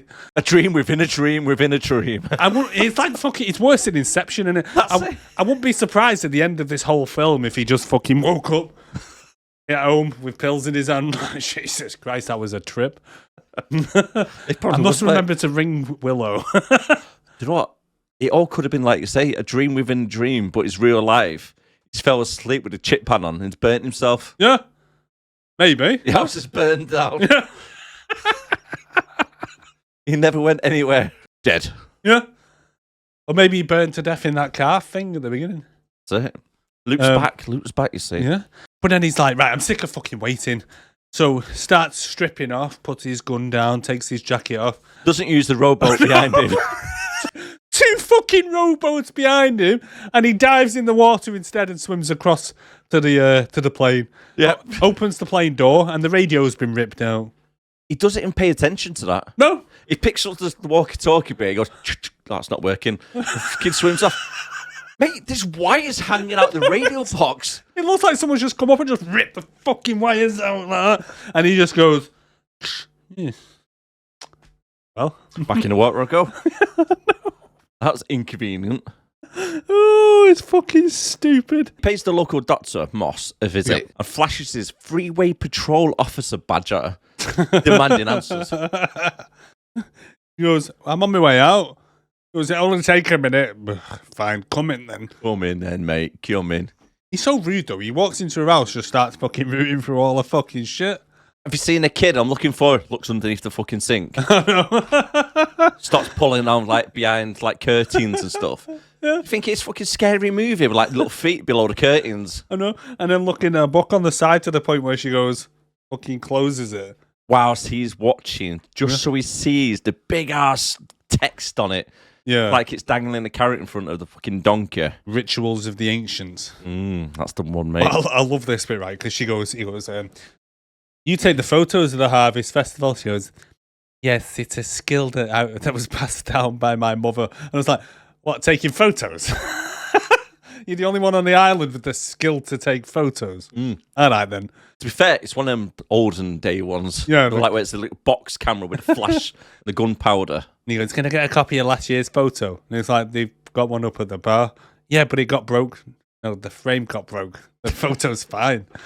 Yeah, the photo's fine, mate. You know what I mean? Just ask for the photo, not the actual. And she goes, well, I've still got the negatives. I could make you a new one. And he goes, okay, then. And walks off. Well, I'm not doing it now. Doesn't ask her any questions about the missing kid or anything. No. And then he just leaves and goes and hides outside in the bushes. It's like 10 feet in front of a house. I know. In the middle of the daylight, and it's got like a big hole with his head popping out going, what's she doing? She'll never see me here. He's like one of the kids when like if I can't see them, they can't see me. And it's like, what the fuck? But like two people in beekeeper fucking suits come and knock on the door, and like they go, Mr. Moss, there's a guy in your bush. He's like, shut up. It's the cop. Oh, okay. We must leave urgently. Come on. Like, just don't look at him. Don't look at him. Fucking walk swear fast. one of them turns and looks at him. Fucking. That. Don't look at him. Someone in there. Yeah. And then he goes over and somehow picks the lock to a door. It looks like he's using a handle from a spoon. No. How is he picking any locks with that? He just sticks a spoon in, goes like that, and then looks around. They're probably the people following him around with the jam sandwiches are like, what the fuck's he doing now? She left it unlocked for him. That's what I said. It's not locked. I know. Why on this island would you lock anything? It's like, I know. Because you got a dumbass cop running around, haven't you? Yeah. You know. And then he goes in and he goes to a big book, and she's been writing down notes about sacrifices for harvest. As and you it's do. like the offerings were burnt and all stuff like that. And then he goes into a back room and she's got a load of fucking pickled babies. Yeah, just in case, stick them on a salad. I know. What the fuck's that about? Are weird. they the boys? Because Think so, but yet we do see quite a lot of men on the island yeah, at the same time because they've been using them as like the slaves, haven't they? yeah, sex slaves. Yeah. Doing all the odd jobs and all I that know. crap. But luckily, he goes 1, 2, 3, 4 drawers. He tries at random and somehow manages to find the picture. Who would have known, eh? A lot of drawers in that room, and he just yeah. He also finds a bit of a letter, Yeah. and he actually manages to read it out without moving his lips. Oh yeah. He's there going, but he's saying it as if he's reading it there and then. Worst Obviously, they've gone back, haven't they, and done dub over the top. Worst harvest on record. Find a few drawings of people who've been burnt at stakes, Yeah. and like the old rituals. And like you say, discovers the greenhouse with all the jam jar babies, Jam jar babies. along with the school yearbook photos. Written under below it, Rowan's name titled "Worst Harvest on Record." Yeah. And that's it. He's not happy, his little daughter being slagged off like that. Oh no! How No, dare you? marches straight over to Willow. Did you know? Look what I found. I know. And she replies, confused, like, picture? I know. Yeah. Yeah. Well done. He goes, why did you tell me she was part of these rituals? What? She had a photo taken at Harvest Festival. What's the problem? And she lives on the island with this weird cult. Of I know. course, she is going to be involved with it all. Exactly. And then she goes, I wish I'd stayed with you. I wish I'd stayed in the normal world, but I didn't, and I came back here. And it's like, what's the point of what you're telling me here? And then they start making out, and he's like, oh yeah. And he's like, is there really time for that now, guys? And it's like, come on. It's like, no, nothing makes me hornier than a missing girl. Yeah. What the fuck? That time and a place, Ed. I know. Time and a place. But he asks her about the death rebirth story. Yeah. And again, she shuts him down and goes, it's just a story. What's up with you? Don't fucking know. That's a picture. That's a story. You carry on doing your detective work. No. Have you tried going up there yet? Here's a bike if you want to try and use it. I know. All right, yeah, okay. Oh, I don't know how to ride a bike. Can you teach me? Oh, fucking hell. So then he goes, next thing is he doesn't know how to ride the bike because he's just walking alongside it. As he comes across a load of men helping load the wood. And he's like, finally, a fucking dude. I might get some sense out of these guys because all these women are giving me the fucking runaround. Yep. I mean, they're doing the typical woman thing where it's like, is everything all right? Yeah, but you seem a bit moody. No, fine. Like, I want to go out for something to eat. Where do you want to go? I don't know. Where do you want to go? Well, I don't want to go anywhere. But I want take me for something to eat. Like, the usual fucking women run around. Just tell me what's on your fucking mind. That's what I mean. It's an island fucking full of them. Yeah. Half answers. So now you look a bit moody. I'm not in a mood. Someone's crossed where all these men are now. It's like an old horse and cart getting loaded up with logs. He goes, do you know what? I'll try and help these guys out, innit? Yeah. Yeah, Neil kills the guy. I know. He puts one log onto this stack. They all fall off. He drags the guy out of the way and stands up and goes, fuck that. Fucks off on his bike. Yeah. Like, mate, you've just literally caused all this mess. That guy's probably going to be getting stung to death now in the beehive as a bloody punishment or whipped for making a mess. And he goes, I'm off. It's like... It took me 3 hours to get that wood up there, and he just knocked it all down, you dickhead. But he says to the guy, don't he? Oh, God, I'm sorry. And he goes, no. He goes, what, can you not talk? He's like, no. Yeah, no tongue. Yeah. Right, this bit. I think this is probably the peak of his idiocy. Yeah. It really is. Believe it or not, guys, right, this is true, right? So the guy is allergic to bees. Bear that in mind, right? Yes. Allergic. One sting could kill him. Yes. Right? Realistically. To the point where he literally carries an EpiPen with him. Yes. Yeah. Because it is that bad and severe for him. Yes. Now, someone who's allergic to bees, you'd be a little bit more cautious, wouldn't you? Yes. So as he's riding, well, he's not even riding, he's pushing his bike. For some reason, he's looking over there and just rams his bike into the fucking nearest beehive. They start going off. Now, normal people will go, right, okay, lots of beehives around here. I'm going to go back into the woods where I just came from when it's safe. Not Ed. No. He runs off into a field with 55 fucking beehives. They're everywhere. He runs into 2 of them whilst trying to get away from the wasps, rolls down the hill, gets up, runs into another one, collapses on the floor from the steamings. What is this guy doing? Like you say, they're sat there with the jam butters going, what is this guy doing? He's just literally running and diving into every single beehive he comes across. Every single one. Like, Jesus Christ. This guy is just waiting to die. It's like, we better move this fucking festival up because he's going to kill himself if we don't fucking hurry up. It's like, it's the reason he's called Ed, because he's fucking special Ed, mate. He's fucking special Ed. But yeah, like you say, it was just that bit where he's looking like, boom. Yeah, fucking, it's massive. How'd you miss it? It's not 6 foot. I know. It's a big thing. I know. And how hard did he ram his bike into it to actually disturb them that much? He broke the hive. Oh no. Oh Jesus, my stomach's hurting. but now he just wakes up in a random bed. Yeah. And the doctor's there. He's in Summer Isle's house now, getting pissed on by the doctor. Right. Getting pissed off. It's like that going, oh, the EpiPen. Did you use the EpiPen on me? She goes, no. I pissed on you. Pissed all over you, love. We done it the good old-fashioned way around here. He just wakes up, some like liquid on his face, like fuck, some 85-year-old squatting over him. Skirt up like that. Fucking.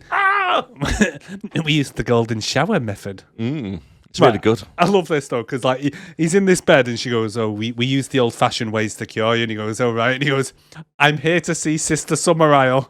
I put out my notes as if it was a fucking plan. No, he planned to kill himself on a beehive. It's like like he's got a fucking appointment. I'm just waking up in this bed. I'm here to see Sister Summer Island. She kind of looks at him like, well, she's outside if you want to see her, like, you know. She's expecting you. She's been expecting you for the past 3 days, mate. You know. I'm not surprised the idiot's been running around for 3 days. Sooner or later, he's going to turn up here. It'll be all right. Just keep doing it. And then he gets out of bed, and for some reason, they've stripped him off. Yeah. Why? To piss on him. To piss on him. And then, luckily, he left his gun, though, because he checks it to make sure the bullets are in there. Yeah. Take note of that one, guys. Take note of that one. Now, bearing in mind, he's allergic to bees, right? Yeah. Which obviously is not, because he's been stung to shit. Not. He's quite relaxed now, whilst he's in the garden speaking to Sister Summer. Because he's still covered in piss. There's thousands of bees flying around. They're literally walking through like a giant greenhouse bees. And he's like going, slapping him on his neck. I love how he walks out the door, though, and Sister Summerisle's there, and she's got 2 girls next to him. And I'm pretty sure one of them's going, he's behind you. She's like, all right, just walk off. He'll come over to me. I'm just going to try and act all mysterious. Ooh. But then she goes, the bees almost had you. Pity. And he's like, pity? Pity? Pity that it didn't kill me? And she's like, fucking hell. It's your time of the month, dude. Checking all the women on the island are in sync. Oh my God, the Woodbed Crimson Lance. Mass Crimson Lance, yeah. Jesus. Fucking hell, I'm not surprised the guys cut the tongues off. They don't want to say the wrong word. The keepers found you. He replies, yes. The beekeepers. They seem to be everywhere on this island. She goes, oh, yes. It takes quite a few of them to keep order around here. Like hinting, it's like the slave and slave master type thing. Yeah. But it's fucking daft. It's like, yeah, your main export is honey, and your best comment you can make is, yeah, there's a lot of beekeepers around here. What? Of course there is. We make honey. He says to her, "Can I don't believe that Rowan's dead, and if there's a grave down in the graveyard, I want your permission to exhume the body." And she basically goes, "All right then." And then, yeah. And then, at this point, I just wrote, "Why is he just a dick to everyone? He's just dead confrontational to every person he comes across. You know, maybe he catch more flies with honey." You know, yeah. You know, why doesn't he just be nice to people and like warm them up a little bit? Yeah, and just say, oh, Willow's asked me here because her daughter's gone missing. Do you know anything about it? Instead, he's like, what do you know about the daughter? You know, murder's illegal, right? And I don't care if you're on this fucking private island. Murder's still illegal. And she's like, okay, I'm fully aware, dickhead. And he's like, I want to exhume a body and take her for an autopsy. Okay, well, you seem fine with that. And she goes, well, we got nothing to fucking hide. Well, really, have you? And he's just like, and he's like, well, who exactly are you? And she goes, well, we give offerings to the mother goddess. I'm her spiritual heart of the colony. I'm a representative here. And he goes, don't believe in any of that shit. You're right, actually. He is quite confrontational. He's an absolute bellend to everyone, though. I'm not surprised all the women fucking hate him. Fucking burn him alive. It's like, I want to burn him alive at this point. It's like just walking around. We get a little bit of a backstory now, don't we, on the family? Yes. That came from Salem during the witch trials in 1850, moved to the island and never been back since. They escaped the old world in Europe, I assume, to come to the new world to try and get somewhere where women weren't persecuted, but went to Salem, arrived in Salem, and like, oh shit, they're burning people here, man. So they headed west and ended up in Washington and ended up in this fucking island where they decided they were going to make a colony ruled by women, the Crimson Lance. And and then they're like, well, you have men here, and they're like, yeah, for reproduction, for breeding. That's it. That's all. Yeah, that's all we need them for. And he goes, what happens to the baby boys? And she goes, jump jars.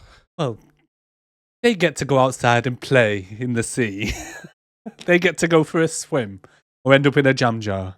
And off he goes on his little bite around the island again. Yes. Now, I'm not too sure where he went on his little bite ride, but now it's the middle of the night. Yeah, and he's digging up the fucking body. Now, either he's took ages to dig this little small hole, or he decided, you know what's creepier? Just digging a body up at night. Just do it at night time. Yeah. Fits with it, doesn't it? But he opens the coffin up, and all that's in there is a burnt doll. Then he hears a girl crying. Probably because a young girl on her way home past the graveyard sees some guy digging up a fucking grave and starts going, shit, oh, fucking, oh, God, what's going on? Yeah, so this bit. And he just assumes it's Rowan. Yeah, just assumes it's her. Yeah. Goes into, like, the crypt. The crypt's now open randomly. Some reason, the lock's not on there anymore. Yeah. So he goes down, he's like, oh, I can hear the crying down here. But then goes into, like, a little tiny hatch where it's flooded. Yeah. As if the sound of the crying is now down there instead. In the water. I'm sure the water would prevent the crying. And you won't be able to hear it. He reaches his hand through and pulls out a red cardigan. She's got to be here. Rowan's down there. I'll tell you what, that under that water is lit very well, and it's a good job his good job his torch is waterproof as well. Algae. Yeah, because he goes through the grate and starts swimming around, and then all of a sudden someone comes along and fucking closes the grate. Again, the Jambutty Brigade are like, you know what'd be funny? Dare you go close the grate? Nah, you'll fucking die. Oh, he's going to kill himself anyway. You may as well fucking go and do it for him. So like, all right then, fucking hell, I'll go do it. It wouldn't surprise me if he knocked something when he was like lifting it up. Oh, I know. He fucking fell on it. But then he goes, he comes back up, grabs onto the grate, and he's going, help me, help. It's like, who's going to help you? The person that's closed the fucking grate. There's no one about. But then he stays there, treading water all fucking night until Willow comes in the morning, and he starts having flashbacks about the car again. It's all he fucking thinks about. And then you see the policewoman with a bee on her face. And she turns into a swarm of bees. Yeah, and then this time the girl in the car is Rowan that he sees. And then all I was thinking again was, what would happen if he drowned? Oh, yes. I know. You need him for the sacrifice. He's got to be alive. I know. And then the next morning, Willow comes down, lets him out, and goes, "Oh, just happens to be casually walking past the graveyard, does she? Is that what she does in the middle of the day?" She probably meets up with the Jambutty Brigade who are on the night patrol, and they go, "Where is he? Oh, we locked him down there." You did what? Yeah, we locked him down there. Like, he saves having to fucking follow him around this island all the time. We thought, fuck it, we'll keep him down there for the night. Oh, for fuck's sake, I better go and let him out then. And then she comes down, and I'm surprised she didn't go, "Dumbass, what are you doing down there?" And he's like, "Can you let me out?" And she's like, because at this point, obviously, as a viewer, we don't know that he's being messed about and shit. Obviously, we know someone's closed the grate. But the whole thing that really does get me though is the way she was outside. Yeah. She didn't even look down the stairs or anything to crit. She goes, "Edward, how do you know he was there?" She just appears out of nowhere all the time. Oh no. Just happens, just go. Beep, beep, beep, beep, beep. It was probably her that fucking closed them in. Probably was, to be honest with you. Probably like, why is she barefooted? I don't know. She's always barefooted. Off her fucking tits with it, but she's some hippie bird, isn't she? She's probably probably got a massive bush as well. Hairy armpits. Yeah. Hairy legs and shit, yeah. Yeah, I think it would be actually. Yeah, kind of ratings have gone off it now. Probably smells of cabbage. Definitely. Mm. Anyway, shouts him out. Starts sniffing the cardigan, which has been there, which is damp and mouldy and everything. And it's like, fucking hell. It's disgusting. Yeah. Ed runs up outside. Like it's going to smell of her now. I know, it stinks. Musty fucking stagnant water. And you fucking like a sweaty dog. The thing is, all right, he's been in there all night treading water. You think he'd get out there and his legs would be fucking tired and he'd be collapsing down, or at least want to sit down for 5 minutes. No, he's fine. Yeah, but all I can think is if this was imagine if this was legit and she's like, right, I brought this dude here to help us find my daughter, and how the fuck has he got caught in a fucking grate? Retard. Yes. No, he goes up and he goes, "Is this her doll?" And she goes, "It might be." "How did he get burned? How did he get burned? How did he get burned?" And she's like, "I don't know." She's like looking at the director. What the fuck's going on here? Why's this guy going berserk, shouting at me 6 times to jog a memory? And how did he get burned? How did he get burned? And then he goes, "I need to get out of here. I've got a bad feeling something bad's going to happen." She's like, "How do you know?" "I've read the script." It's like, and then he goes, "I can feel it. I can feel it. Go back to the house and lock yourself in." And she's like, "Fine, fine, I'm gone. Fucking hell, I'm gone." Yeah, you're not wrong, pal. Something bad is going to happen to you. So he goes back to Summers Isles' house. Oh, his little stealth mission. Yeah. banging on the door. Summer Isle. Opens the door to her house, goes in, checks the first bedroom. Some fucking old guy sat up in bed, fucked up face going, Yeah. and he opens the door and goes, all right then. They didn't even speak to each No, other, he did they? just kind of looked at each other and was just like, he's just Nah.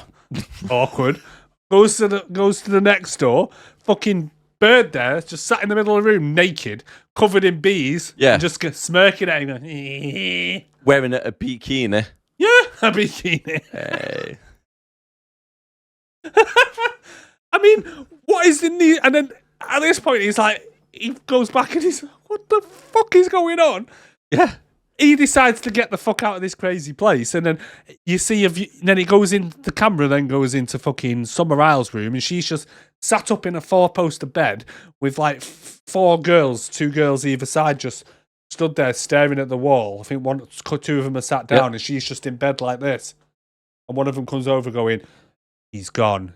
She goes, "Good." Now, What were they all staring at? Was there a TV behind the camera? Were There's they all gotta just be. watching telly or something? there's got to be something like that, mate. But the idiot didn't really do a good job at checking, did he? Because, No. like, literally down the corridor, there's 2 more rooms where she was sat. Yeah. But I You want can hear him in the background shouting her. I just want to know why she's just sat up in bed, literally, like with her arms out, just sat up in bed somewhere about. Why you just sat up in bed like that, you weirdo? Just in case he came in. And these trying to girls make, must like, a have the most grand boring entrance. life because Oh, they yeah. literally just stand there like that. Just follow her around, don't they, everywhere. Yeah. Ed goes for another run around the island and steals Sister Rose's bike at gunpoint. I thought this was quite funny. And then runs past what we have when he's trying to grab the bike. Yeah. She's like, "No, you're not taking it." It's like, Not "Give me take- that bike." No. Give me that Fucking pulls bike. the gun out. Give me the fucking bike. And she's like, oh, fucking fine, have the bike. And he goes, take your stupid mask. And she's like, alright. Bit overkill. Just been fucking bike jacked. She's not even arsed this year. No. She don't even She's- flinch a single bit. It's like, She's you she- pathetic. just like, you dickhead. And then he sees the fucking chin crims. It is The chin twins. It is he! It is I. It is who? It is I. Oh, himself! So makes his way up to the tavern and asks the men for help, but they're just staring at him blankly. Walks in like, come on, guys, we need to fucking sort these bitches out, you bunch of pussies. You've been letting these women get away with too much. And they go, no. Tongue missing. One of them goes, shut up, you're going to ruin it for us. Got a good gig here, mate. I know, Get yeah. out. The fertility fucking ceremonies next week. Fuck off. Yeah, it is. We get milk dry. Yeah, they do. Now, as the Isle is preparing for his festival, Yes. all the residents are now wearing face masks and wearing up like different outfits and whatnot, aren't they? Yeah. So bangs down the first door, comes across, barges inside, demanding to find Rowan. Yeah. See where he was looking when he was searching around the house. Again, checks behind the curtains, underneath the sink. What are you doing, you bloody idiot? To the point, it's got to the point now that the kids are literally bullying him and trolling him. Yes. Because Yes. he opens the cupboard in the doorway and a small girl just falls out onto the floor and he's like, Rowan! And he turns her over and the girl just starts laughing at him. How long has she been in that cupboard for? I know. You think they're seeing her like, or seeing him like banging through the neighbour's door? I think, yeah, he's coming here quick. Yeah, jump in the cupboard. Fucking idiot. I don't think this guy's a cop, you know. I think he's like a security guard down at the mall. I reckon he's just a local idiot and they just let him play cop or something. I don't know. Yeah, definitely, mate. Definitely. Like, he bought that badge from a toy store. I swear to God. It's got her off, mate. Because only now he's decided to go door to door looking for the kids. Yeah, because we get a little bit of a montage as Ed completely loses his shit now, kicking through the doors one at a time, attacking kids to remove the masks. Yeah. He sees that his bike's been stolen. Yeah. It's like, oh no, the bike that I stole 2 minutes ago has now been stolen. Yeah, It's the crime rate around here is through the roof. it's probably fucking Sister Rose. He probably only rode 100 yards and she went round the corner and went, there's the bike, I'll just take it back then. Take it back, fuck Yeah. it. And then Plane's been sunken. he goes down by the beach and the plane's wings sticking out the sea and he goes, Yeah. and then he turns round and sees the body of the pilot dead and mangled and then goes over and he's clearly dead and he goes over like, oh no, he's dead. The guy looks like Deadpool from Wolverine Origins. Yeah, he doing does. the mouth. Yeah, sewn up and shit. Did you notice his hands were cut off and he had sticks in the stumps? That was fucking weird. Yeah, but if you look on the actual Wicker Man, Yeah. he's got like Sticks, 3 claws. Like that, like sticks. Fucking weird. Yeah. But I then, noticed that. randomly, we finally see the people who've been following the Jam Sandwich Brigade because they all just, 3 women just stand up in mass out of a bush and then just go back down. Yeah, when he turns back round. They're the birds that have been following and laughing at him the whole time. It was like a Monty Python skit. It was. It really was. And then he goes back to the bar, and Sister Beach is talking to Sister Oak, the moody bitch from the very start, and goes, "Did you? I take it you took care of business down by the harbour?" And she goes, "Yes, I did." And then he comes back, and he's fucking pissed off. He's about to go to his room, and she goes, "You're looking a bit worse for wear." And he goes, "Right, I've fucking had enough now." 17 seconds. Yeah. Right, 17 seconds it takes for him to walk from where he was right to her. Pow! Right in the kisser. This is the most satisfying part of the whole film. It was great. Because just the way he just walks over like he's going to say something to her, gets right in her face and just knocks her fucking clean out. Yes. Across the island, Yeah. Sister Summer is now dressed up as fucking Braveheart. William Wallace. Yeah, she's preaching to the clan. They're all getting dressed up as different animals and to make this sacrifice. Meanwhile, Ed is attacked by the Sister Honey jumping him like a banshee. Why did Sister Honey think she could take him on? Why is she screaming like that? I know. Like a really high-pitched noise. It's like, She's like a little spider monkey or something, just fucking jumps on him. Yep. No match for Ed, though, as he Spartan kicks her through the wall. That's hilarious. Pow! It's like, right, he's like, I've had enough of this now. Fucking. Did you see his little punch that he did, though, as well? No. See, he's like, he skips a little bit on his feet. He goes, pow, pow, and then kick. And then fucking Spartan kicks her into all the pictures and she falls down and she's like... And I'm like, why did you think you could take him on? And then he gets the bear suit, doesn't he? This is the funniest fucking part of the whole film. He's dressed up as a bear, like a black bear. Runs over, finds Willow among the clan as they're walking towards the Wicker Man. Dancing through the fucking field. He sticks his head out through the street and goes, psst, psst, it's me. It's me. Surprise. And she's like, what the fuck are you doing? He says, I told you to wait at that. I told you to wait for me. She goes, what do you mean? I had to come. And then he goes, it's me. And she's like, I could have sworn at one point her eyes rolled. Like, they did a few times, mate, during this. She's like, fucking hell. She just carries on walking, ignoring him. No, it's like, oh, now, you know. the thing is, this is how much of an idiot he is. Yeah. He had one opportunity to surprise them. Yes.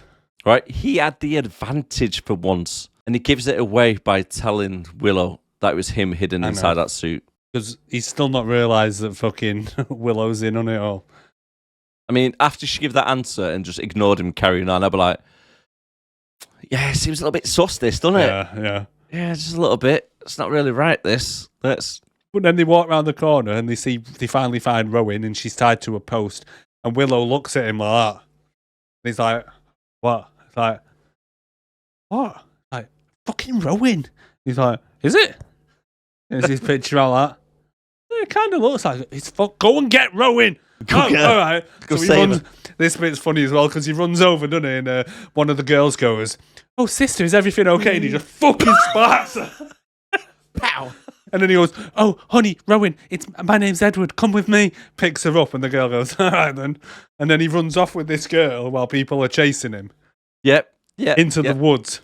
Now, this would have been the perfect opportunity to turn around and shoot these little creeps. Yeah. Because they're crossing over like a little log bridge, single file.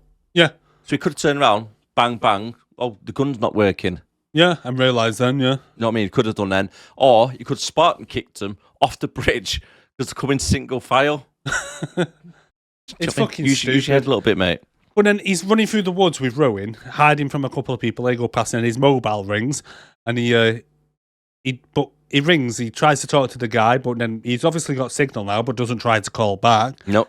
And then he puts Rowan down and the girl runs off and he just runs off behind her. And it kind of reminds me similar to what I would be like, where he's like, Rowan, slow down a bit. Slow down a bit. Rowan, slow Gets down. outpaced. It's massively outpaced because then all of a sudden she runs into a field and runs up to everyone's now waiting in the middle of this field. Rowan's led him right into a trap. Yep. And runs right up to a mum who stood next to Sister Summerisle.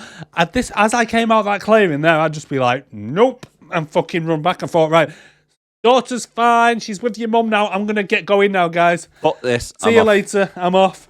And I'd go running into the fucking woods. I'd become a bear. Yeah. I'd literally put the bear costume back on and just go, right, no one will find me if I pretend to be a bear now. That's it. I'll be on all fours, mate, walking around with hands of Going after the honey and everything, I would be. Yeah, well, it turns out that Braveheart Summer tells Ed it was all a ruse to get him onto the island to come of his own free will. Yes, you have come as your own free will to be our sacrifice. I fucking never. Yep. The letter was written by every single one of the women on the island. Everyone. So, guys, right, get this. Everything in this film so far, from the car at the beginning that blew up and everything like that, has all been planned from by these crazy women to get Ed here. Yep. Including the police officer who works at a station, took a job, went through the police academy, got trained up, and everything else just to give him a letter, because she's there as well. She takes the mask off. The kid and the mum who were in the car crash, they've got a mask off. They were in there's 150 things what could have went wrong. And this guy is that dumb and they still managed to pull it off. It's fucking bullshit. I would just give them a round of applause because they managed to do this. Because he's just so fucking dumb that he fell for all of it. It's like there's no way anyone would fall for this convoluted plan other than fucking Special Ed. Nope. But and I mean, like, put the work in.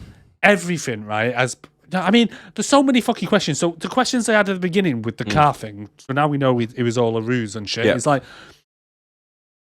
what would happen? There's so many things that could have happened, right? So I'm assuming like they've set up this car crash, right? And they hired the free truck drivers to drive past. I think they must have. So they must have hired that, set it up, the pyrotechnics and stuff to set the thing on fire and all stuff like that. They somehow must have known that he would have took his helmet off, smashed the back window, and then I'm assuming they set off some kind of explosive that threw him back. Which I'm pretty sure. I was wondering if the girl was in the back with a fucking trigger like, come a bit closer, dickhead. That's it. He's right. Smash the window. Boom. But what if he hadn't took his helmet off? What if he hadn't smashed that? What if he went to the door and opened it up? Exactly. There's so many fucking what ifs. What if another copper had happened to come past at the time? What if he had called for backup before he started helping them? Yeah. What? You know, it's like it's just a big fuck you to the audience to say that everything was linked, everything was set up. I think it was only one truck.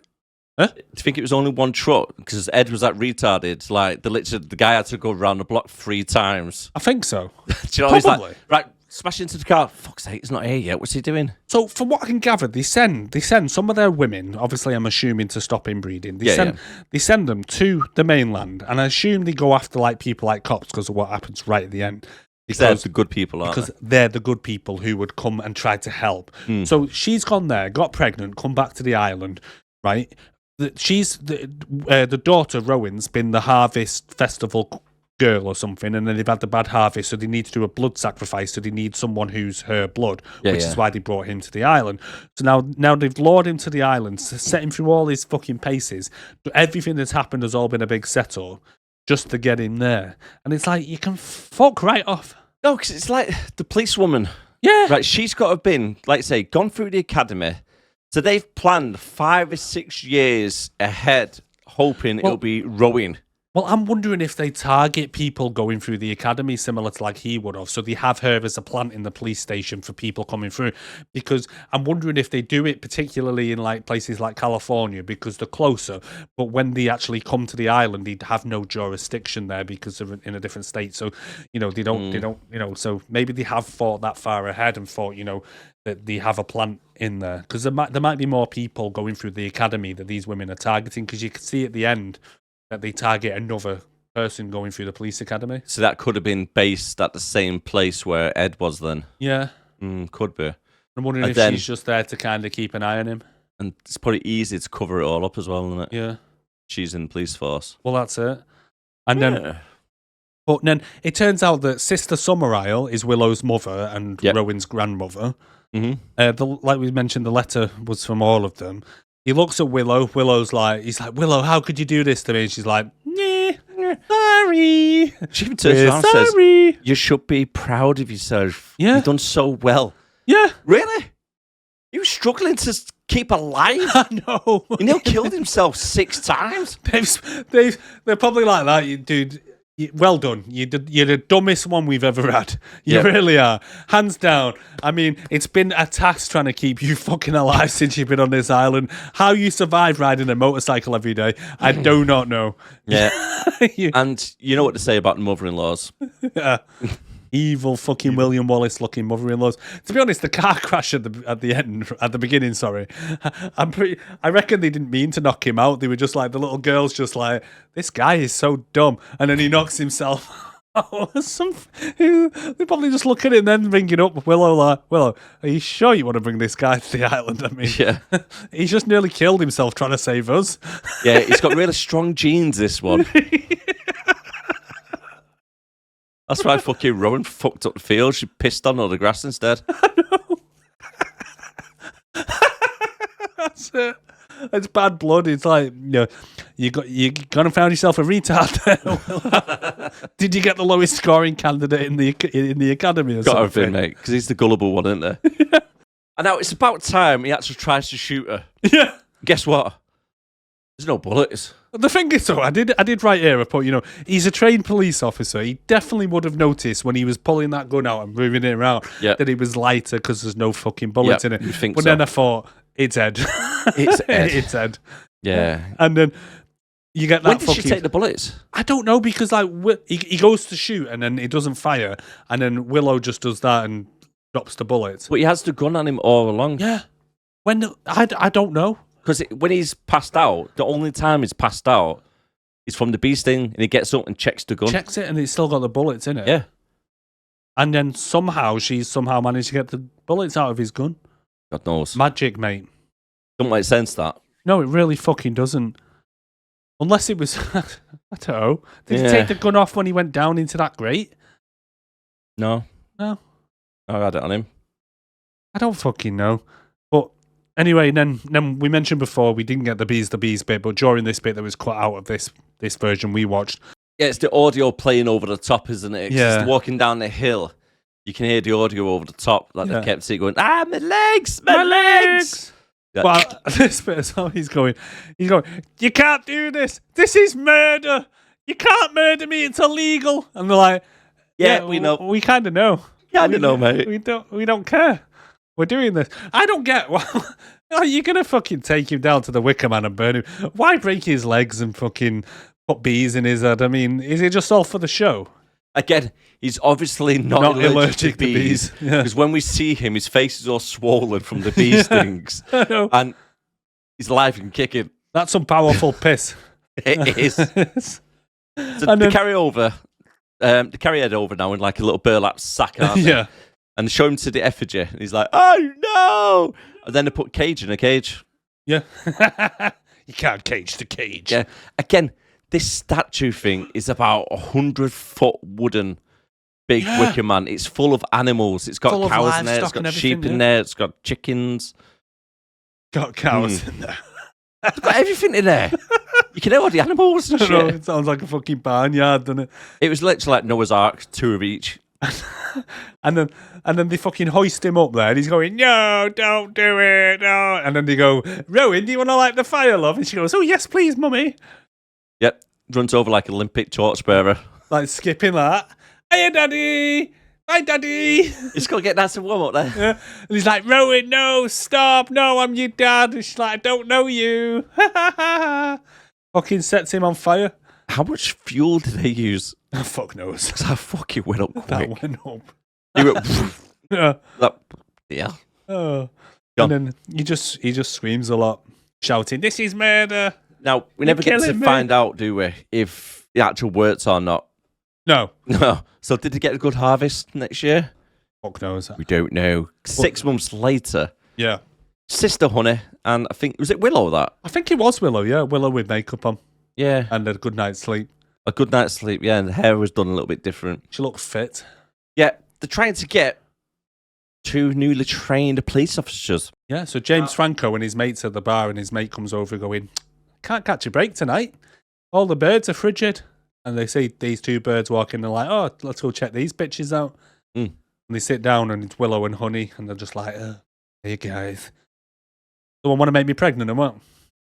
It was literally like that. I'm not being funny. If a bird said to me, "When you leave, will you take me with you?" I'd swerve that one like a bullet. Oh yeah, Swerve it. especially the way she says it. Yeah. Proper It's creepy. creepy the way she says it. She basically says the same thing. She says to him, "When you leave here, will you take me with you?" And he goes, "Okay." Yeah. End credits. Why you don't put your dick in crazy? Exactly. Yeah. Because they'll burn you. Yeah.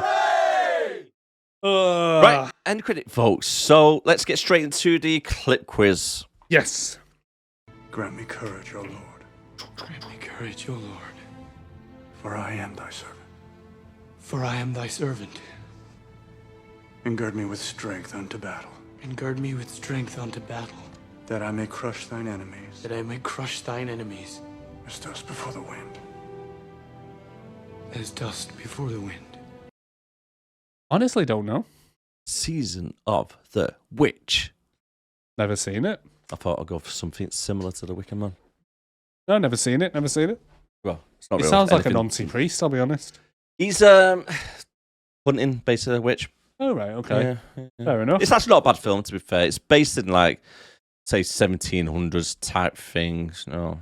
Well, if you got that right, Van Helsing guys, type thing. give yourself a pat on the back. Yes. So this part of the podcast, we're now going to give out some awards. So the awards are Awards. Best Actor, Worst Actor, Best Character, Worst Character, 3 things we liked about the movie, and the most important one, Hot Babe Award, And also, a rating out of 10. the new one, What's the new one? One Scene Wonder. One Scene Wonder. The One Scene Wonder, where one of the characters only appears in the one scene. And they caught your interest, and there might be quite something good. You want to know a little bit more about that backstory. Did they do a good role? Were they really bad? Something about them. Was the part cut? Hmm. Well, I've not got that, but I'll make it up. Anyway, Yes. Best Actor, also known as the King Kong Award. That's right. Yeah, that's right. You better walk away. Go on, walk away, because I'm going to burn this motherfucker down. King Kong ain't got shit on me. That's right. Right, I've gone for Molly Parker, who plays Sister Rose. Oh, have you gone for Sister Rose? Yeah, I thought she was really good. She played that kind of like no nonsense school teacher quite well, and she definitely gave him some shit, and she Yeah. was pretty fit. I suppose, yeah. That's why you went for it, really, isn't it? Well, no, but I thought that she played the role really well. The like no nonsense kind of school teacher. I'm good. I thought she was quite good. I've gone for the guy himself. You gone for Nick? He's great in this. Have you? No, have a fuck. I was gonna say Sister Beach. Sister Beach. Yeah. Yeah, she She was seemed good. quite intense when she was Yeah. doing her acting and stuff, and seemed quite villainous. Yeah. Yeah, Oh, quite liked her in okay. it. I thought she did really good. Okay. Worst actor, aka the Golden Cigar. I'm gonna take you to the bank, Senator Trent. To the blood bank. That's right, we've got the Golden Cigar right Golden here. Seagull. Who have you gone for? The woman in the diner at the beginning. She was just a terrible actor. Wasn't really too much about her. No, but she only had one scene, be a waitress, and she was shit at it. There you go. Could have went for the One Scene Wonder. Yeah.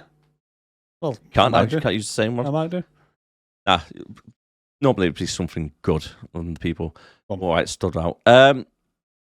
Worst actor, I've gone for Willow. Have you? Yeah, she was just crap.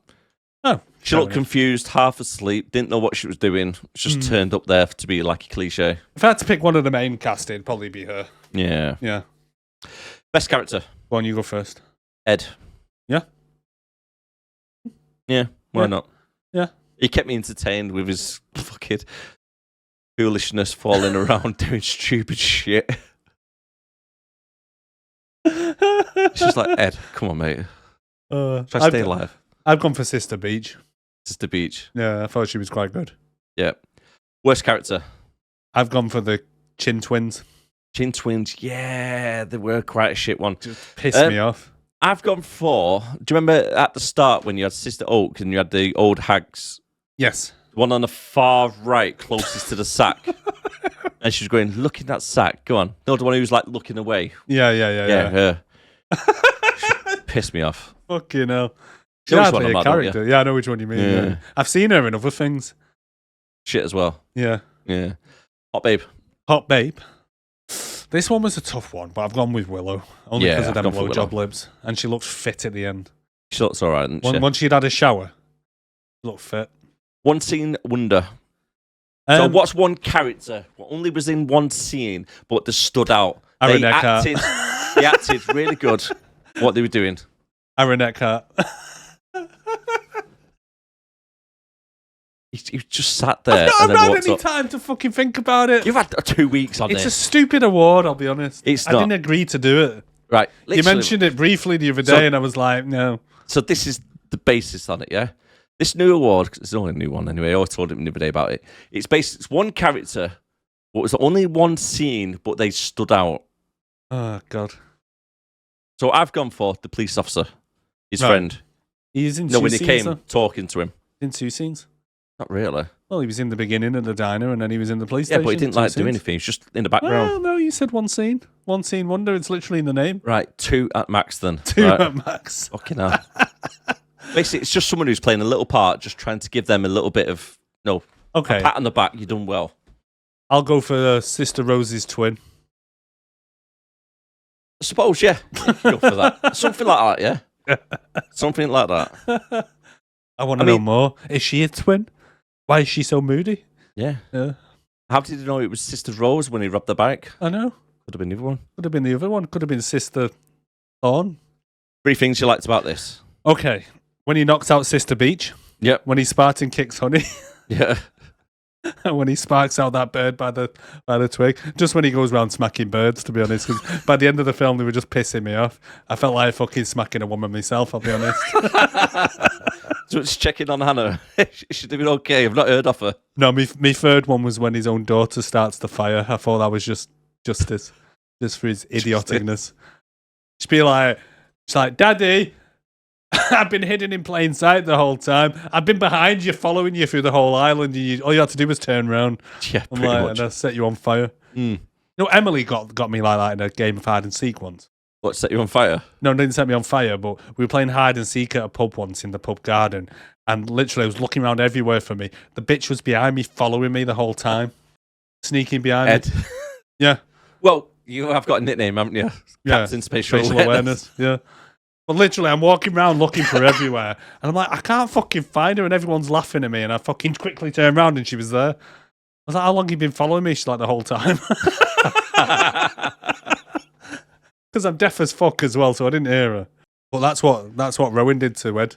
Pretty much, yeah. Well, what are your 3 things? When he starts his little punching all the way.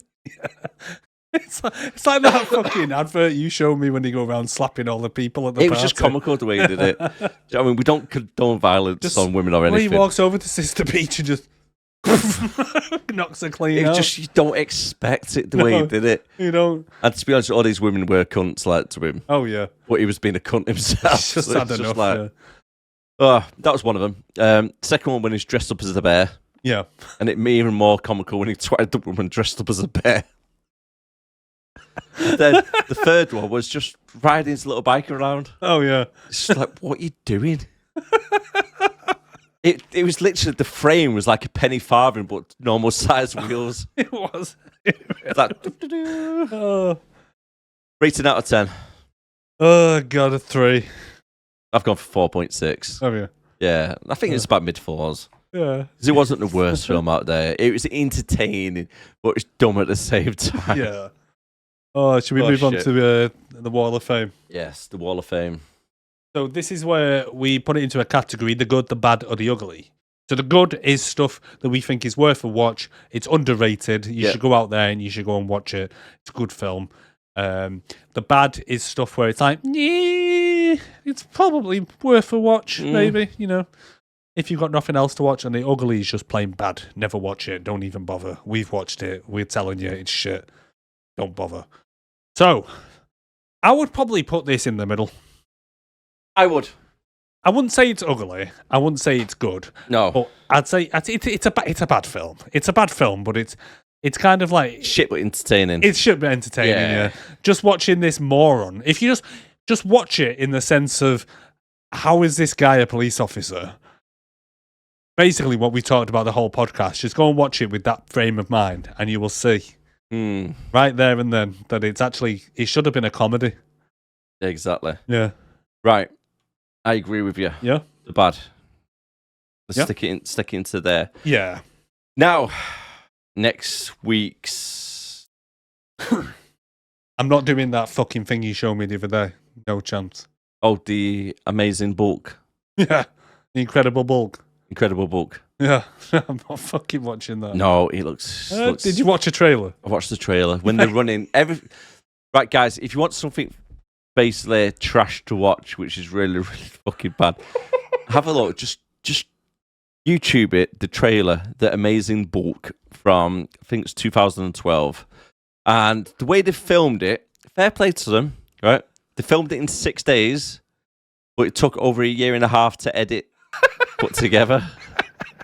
They just filmed it in one room with a green screen. Yes. Yeah. So when they're running or walking, it's basically like me and Erik now just going, just running on the spot on a green screen. And then the bulk thing, it's basically like a purple Hulk. And when he's running, he's kicking cars around. It's just really bad. Did you see it? Did you see it when he's running through the desert from the helicopter? And it just looks like a PlayStation 1 game. Yeah. It's fucking awful. I'm not watching that. Bad. Right, okay. I don't know what to do for next week because Amazon keep messing us up. To be honest, I'd probably just wouldn't bother telling anyone because we never end up doing the freaking film. We tell them because we give it a quick go anyway. So it could be possibly. Weren't we going to try and do Five Nights at Freddy's? Try and do another one, horror. If you want. Yeah, try and do 5 nights. It's that time of year, isn't it? Yeah. Yeah, Five Nights at Freddy's. That's available anyway on Netflix. Yeah. If you want to play along with the results of the awards or anything, let us know. Feel free, yeah. Put it in the comments below. Yeah, comment section actually on YouTube. Yeah, put it in the comments on YouTube, yeah. Yeah, the community page. Yeah. So I'll put it up on there, then you can play along if you want. So join us next time then for go for that. Five Nights at Freddy's, unless it gets taken down for some reason. No, it's I'm Netflix. Should be all right. Yeah. It should be okay. Yeah. Anyway, so join us next time for that. Thank you for staying this long. If you've enjoyed it, please hit that like and subscribe, and please tell your friends, tell your nan, tell everybody, and we'll catch you on the next one. All right, bye for now, guys. Take care. Bye bye.